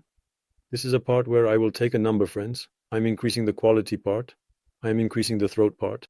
The throat part is necessary to adjust how warm the light coming from here and this bloody light will be, friends. Look. Yes, now. I won't be able to do much with the shadow part here. The shadows are sufficient for us at the moment. In the scene detail part here, I increased this significantly. I came to 4. In the distance part, you adjust how much you want the light to spread. With the like update, let's leave it with the spider in the outdoor area. Friends, in this way, in the image section, since the format is open, due to the film being open and the known part in the viewer is open. From the image here, I left it at 1920 by 1080. Friends, let it stay. At 2 frames, it stays at 2 frames. Yes. Now what are we going to do? Look, I found it, friends. As we move through, there are problems with the lights, meaning there are more dark spots. Now let's do something like this. I updated it. In the camera section, there is a special setting for this, friends. Look here. In the local exposure section, that part is there now. Look, you can see it. You need to do this. Actually, there's no difference in quality compared to other render engines, but the light in the shadows is a lot. For example, look, it was like this. We pulled it a bit more like this. What happened? It became brighter inside, as you can see, friends. Such a situation occurred, and actually, Lumen has a faster movement style. As you can see, it's a process like this. When we look at it, it's a nice process. White balance, you can adjust it according to yourself. Look at the highlight. The verse of imagination is also short. We can get an even clearer image, like this.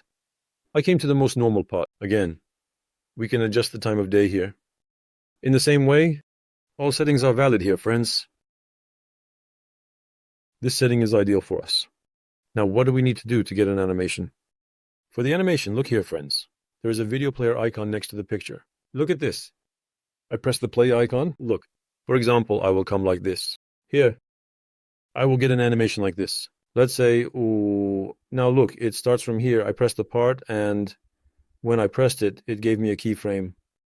I came to this keyframe by slowly rotating, friends. I perform an operation like this by moving with my keyboard and mouse. Look, I'm coming by rotating. I came and finished it here. And after finishing, it tells me this is 10 seconds, friends. Here, I placed a 4-frame sequence for 10 seconds, but it says it will finish in 10 seconds. Let's press this wrist. Look, on one of them, I pressed B. It's coming. And at 10, it finishes here in seconds. Very simple. So the animation is just this. For example, if you want to get a new animation, you press again. You press the plus button again. And again, for a different type of animation, friends, let's do it like this, for example. Let's do it like this, for example. Let it start from here. Let it come like this. In this way. Let this end here. If this were to happen, look, play. Did you see? Let it end here. To get this out, I press the key. For example, I want to get this. I want to get a video, a 1920, 1080p video. I set this up. If you say higher, it can be 4K. This will do the job. Look, I'm saying export. I'm removing the image output here by saying imply explanation in the description. I came to the video section. I pressed the plus to get video 1. I chose 60 FPS so it would be a bit smoother per second. Friends, I said start export. I selected the folder part from the render test section and left it. Since we are in the Lumen render engine this way, friends, the process will run a bit faster. Because the real-time part is a bit more dynamic. Since it is a bit more dynamic, we can quickly get animation from the Lumen render engine. Don't forget the animation part. Take Lumen, and from the camera settings I showed, pull the shadow part down to make the light hit more through the shadows. Friends, when the export part is done, when the outside parts are done, let's meet again, friends. It finished the animation in approximately 4 or 5 minutes, friends, at 1080p, 60 FPS. Having a high FPS results in a smoother video. Look like this. As you can see. I would like to say that it is a very clear and vibrant animation. Of course, there's something like this. When we turn on the wind effects and other parts here and add a bit more movement, it will be a more lively and beautiful image. But the current image at G80p is quite good, friends, because the Lumen render engine is for this job. Look, our pigeons over there are flying in the air with Lumen. That's the purpose of Lumen. We can't finish this in Petri trace, friends. The render won't finish. That's why they've incorporated it into a render engine like Lumen, and it turns into a very beautiful image. This is for us, friends. As I said, there aren't many settings in Lumen. Increase the scene, detail, and view distance, parts, and don't touch this. If you increase this quality part and the on-screen part, friends, you will get really nice results. From here, you can actually get render insights faster. For example, this is our lumen. This setting is lumen, for instance. It can render from a number. So now, for example, let's do this in this lumen render engine. Look, there are no calculations. Apparently, friends have changed this to 1 normally. Let this be test 01. Let's see. Now the export has arrived. I'm not making any adjustments. I will just close the video part. I removed it, pressed on it, and selected test 01 in the image. Friends, I said start export. I selected the eRender test part from the folder.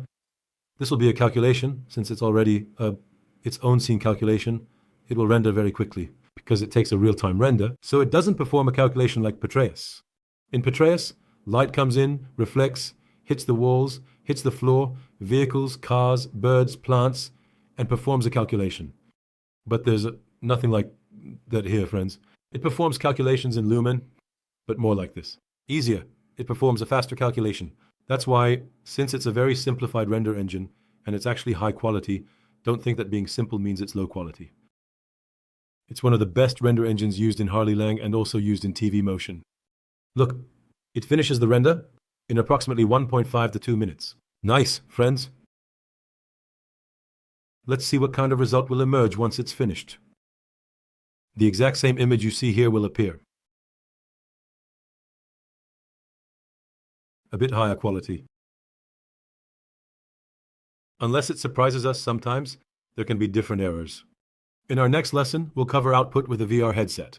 How is it obtained? We'll see what kind of image we get when you connect the VR headset. That is also very simple, friends. We will see how to get a VR output from this image, you see, all together.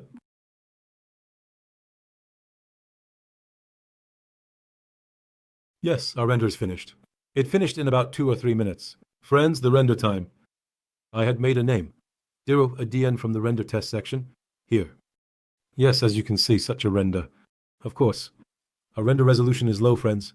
That's why there's a bit of pixelation, and look here. Some noise has occurred. I think the sharpest value was a bit too high here. That value is this one.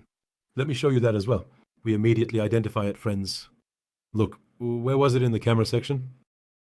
Let's scroll down and take a more detailed look. The sharpest value was a bit too high here. It's worth considering reducing it a bit. For Lumen, friends, in the image section we've already rendered at 1920x1080. A render in 4K will look nicer.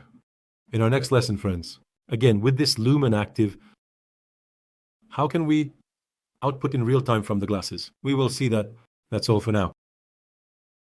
Yes, now friends, before moving on to the other glasses, look at the part that is not Petris, which we have chosen, either Lumen, EE, or real time. There is nothing on this. This is real time. There is nothing on it. So if there was an arrow condition on it, look to the left. If there was an arrow condition, meaning a triangle, it would be Lumen. If it had been ... like this, it would have been Petris, but since these are real time, we will proceed with Lumen. What does R1D say? Look at this, by right-clicking or checking the 3 dots on it. Let's name this from example as VR. Let it just be VR, because the name is needed during selection. For me, look, there is a human symbol at the top. Presentation part. I'm pressing here, friends. I'm pressing the plus part. Then it tells me to press the plus part here. I press the plus part. I drag the VR part here and drop it here, friends. Look, this has arrived. It will take the part I have selected. As a setting, the VR part has arrived, friends. Then, from the export button, look, there are 2 presentation outputs. The presentation output below is a cloud-based storage space for companies. We have no business here. We are in the part given to us for free. I'm pressing the plus. I'm selecting presentation 1, friends. I say start export. Let me open a VR folder under the render test here. Let me choose BR. I said select this folder. Friends, the next part will be completely for our VR headset. it will be a transferred place. Friends, we will output in EXA format. And when you send it to the other side, they will be able to navigate through the scene traces. So even if there is no TV motion, they will be able to navigate on their computer when you send it to the other side. Or they can put on the headset and explore with it, friends. Therefore, in this regard, it is a very nice, very important thing. So it doesn't necessarily have to be TV motion. You can send this work to the person you send it to, and they can forward it to others. It took approximately 5 minutes to output for the VR headset. Friends, I'm going to the separation part. I'm going to the part we made from the folder. Where was it? In the render test section from the VR headset part. Look, this is the presentation file. You enter here and it's enough to run this motion presenter file. The person doesn't need to have motion on their computer. This package here, look, it has been extracted in the picture, as you can see. It has been extracted more beautifully than the places we took. When you right-click on the package here, say Archive, wait, compress it, and send it to the other side. When the other side opens it by clicking on this part here, friends, they start navigating within the work as others. Look, I am saying allow access. This works, it opens, friends. TV Motion 2025, VR glasses, file, presentation file, and you can navigate within it. Very simple, very easy. I will show it shortly, how we will navigate. You can navigate within the work again using the same VASD keys I showed. Look, this is our work. As you can see, the work we did. Look, friends, I'm navigating again with the VASD keys. So now I will mention the one with the glasses shortly. Look, in this way, within the work, as rendered, I can navigate around. I can go wherever I want. When you send this, the person can also explore in this way. When you press the chest icon at the top, friends, the user can change the lighting operation of these areas with the sun icon here. Like this. As you can see, when you press the VR glasses icon here, if your VR glasses are connected to the computer, pressing this will switch to the VR glasses as another option. You can put on your VR headset and explore this scene live. Friends, this is the situation. At the same time, there is something like this in the VR headset. There is something in this exploration. You press the eye icon here.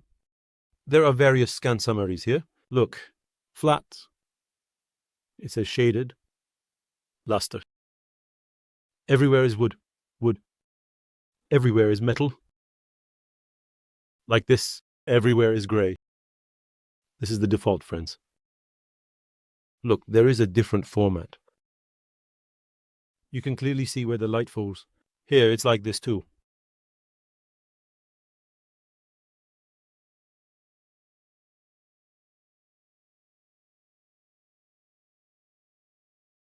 And the default part is like this, friends.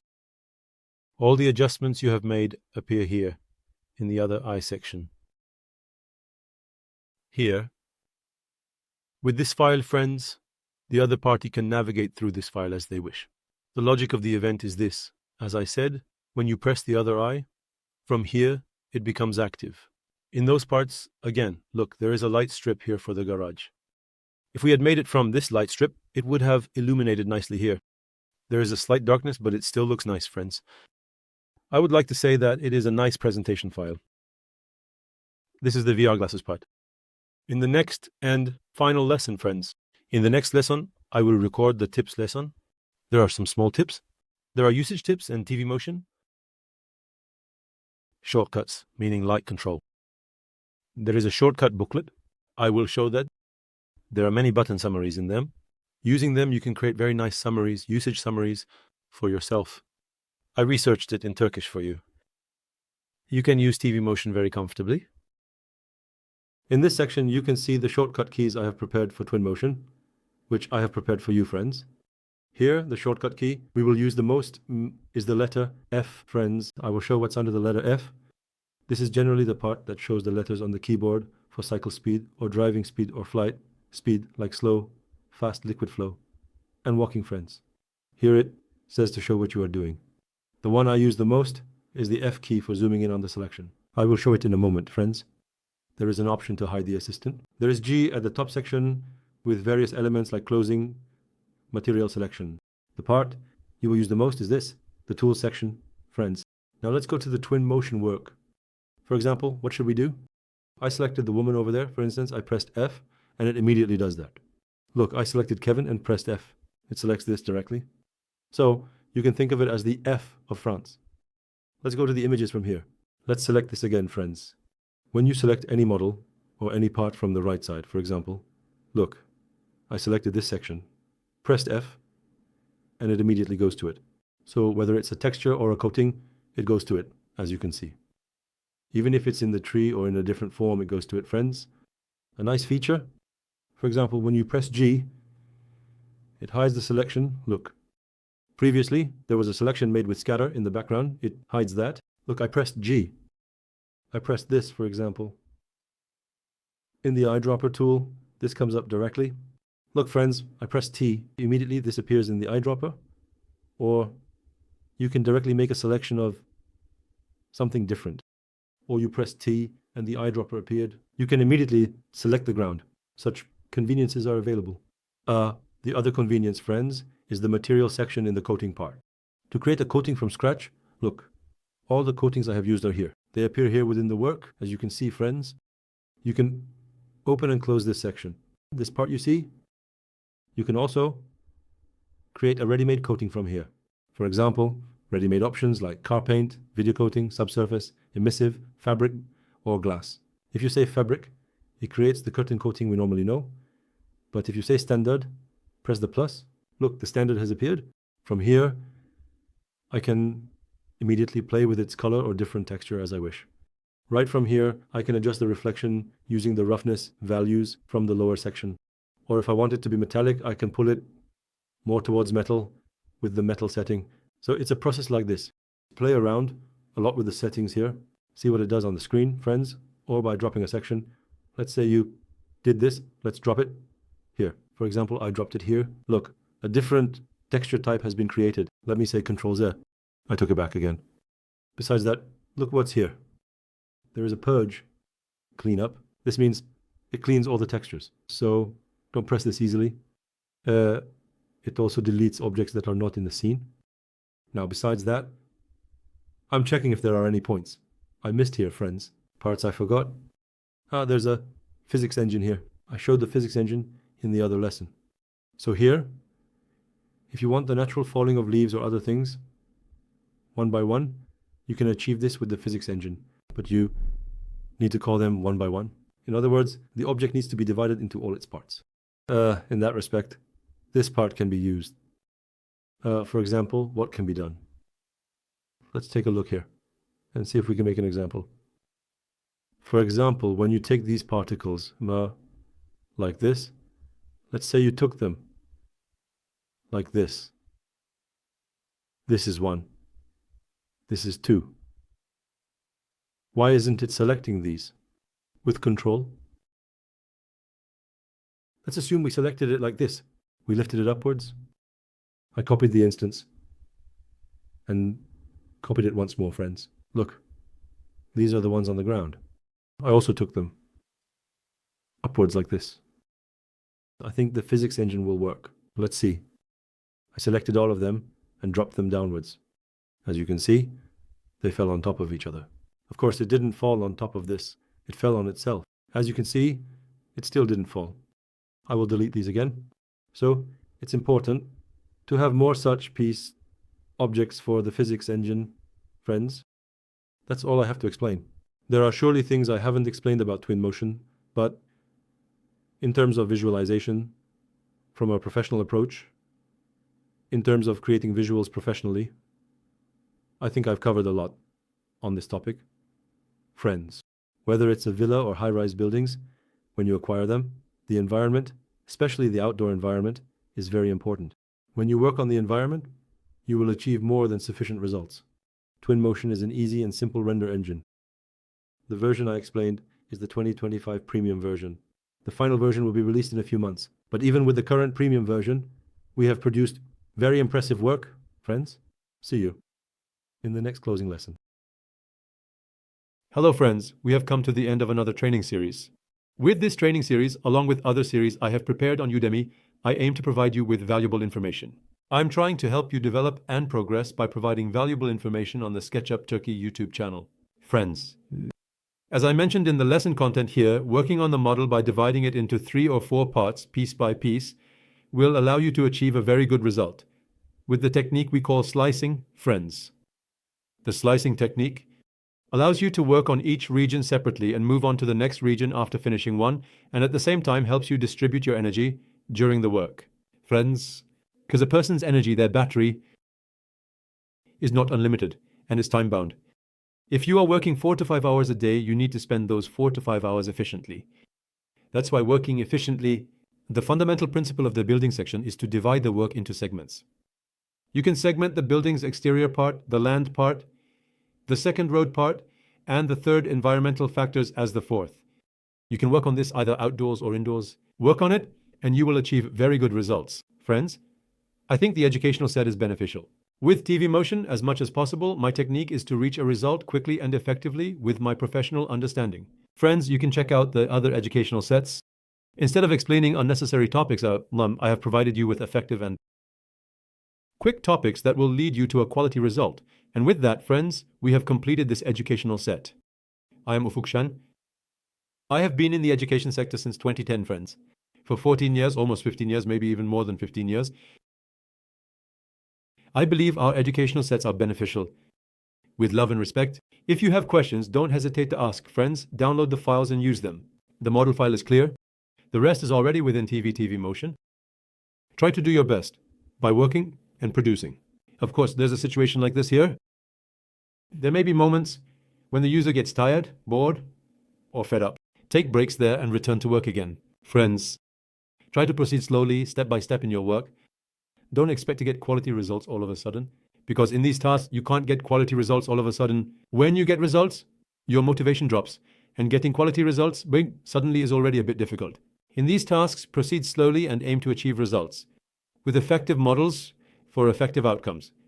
But as I said, instead of getting results all of a sudden, be patient with yourself to allow for the final result to come gradually and last longer. Don't stress yourself too much over why you can't achieve quality in something that doesn't upset you much, because there is a certain level and a certain duration for this. An example I always give, friends. You are crossing a street, stop. At the pharmacy sign there on the 10th, you will see it on your 10th pass. This is the same way, because it's not enough to pass once, you need to pass 10 times to see that sign, friends. That's why these are important topics. I'm Fukshan. Until we meet again. Love, respect, goodbye, friends.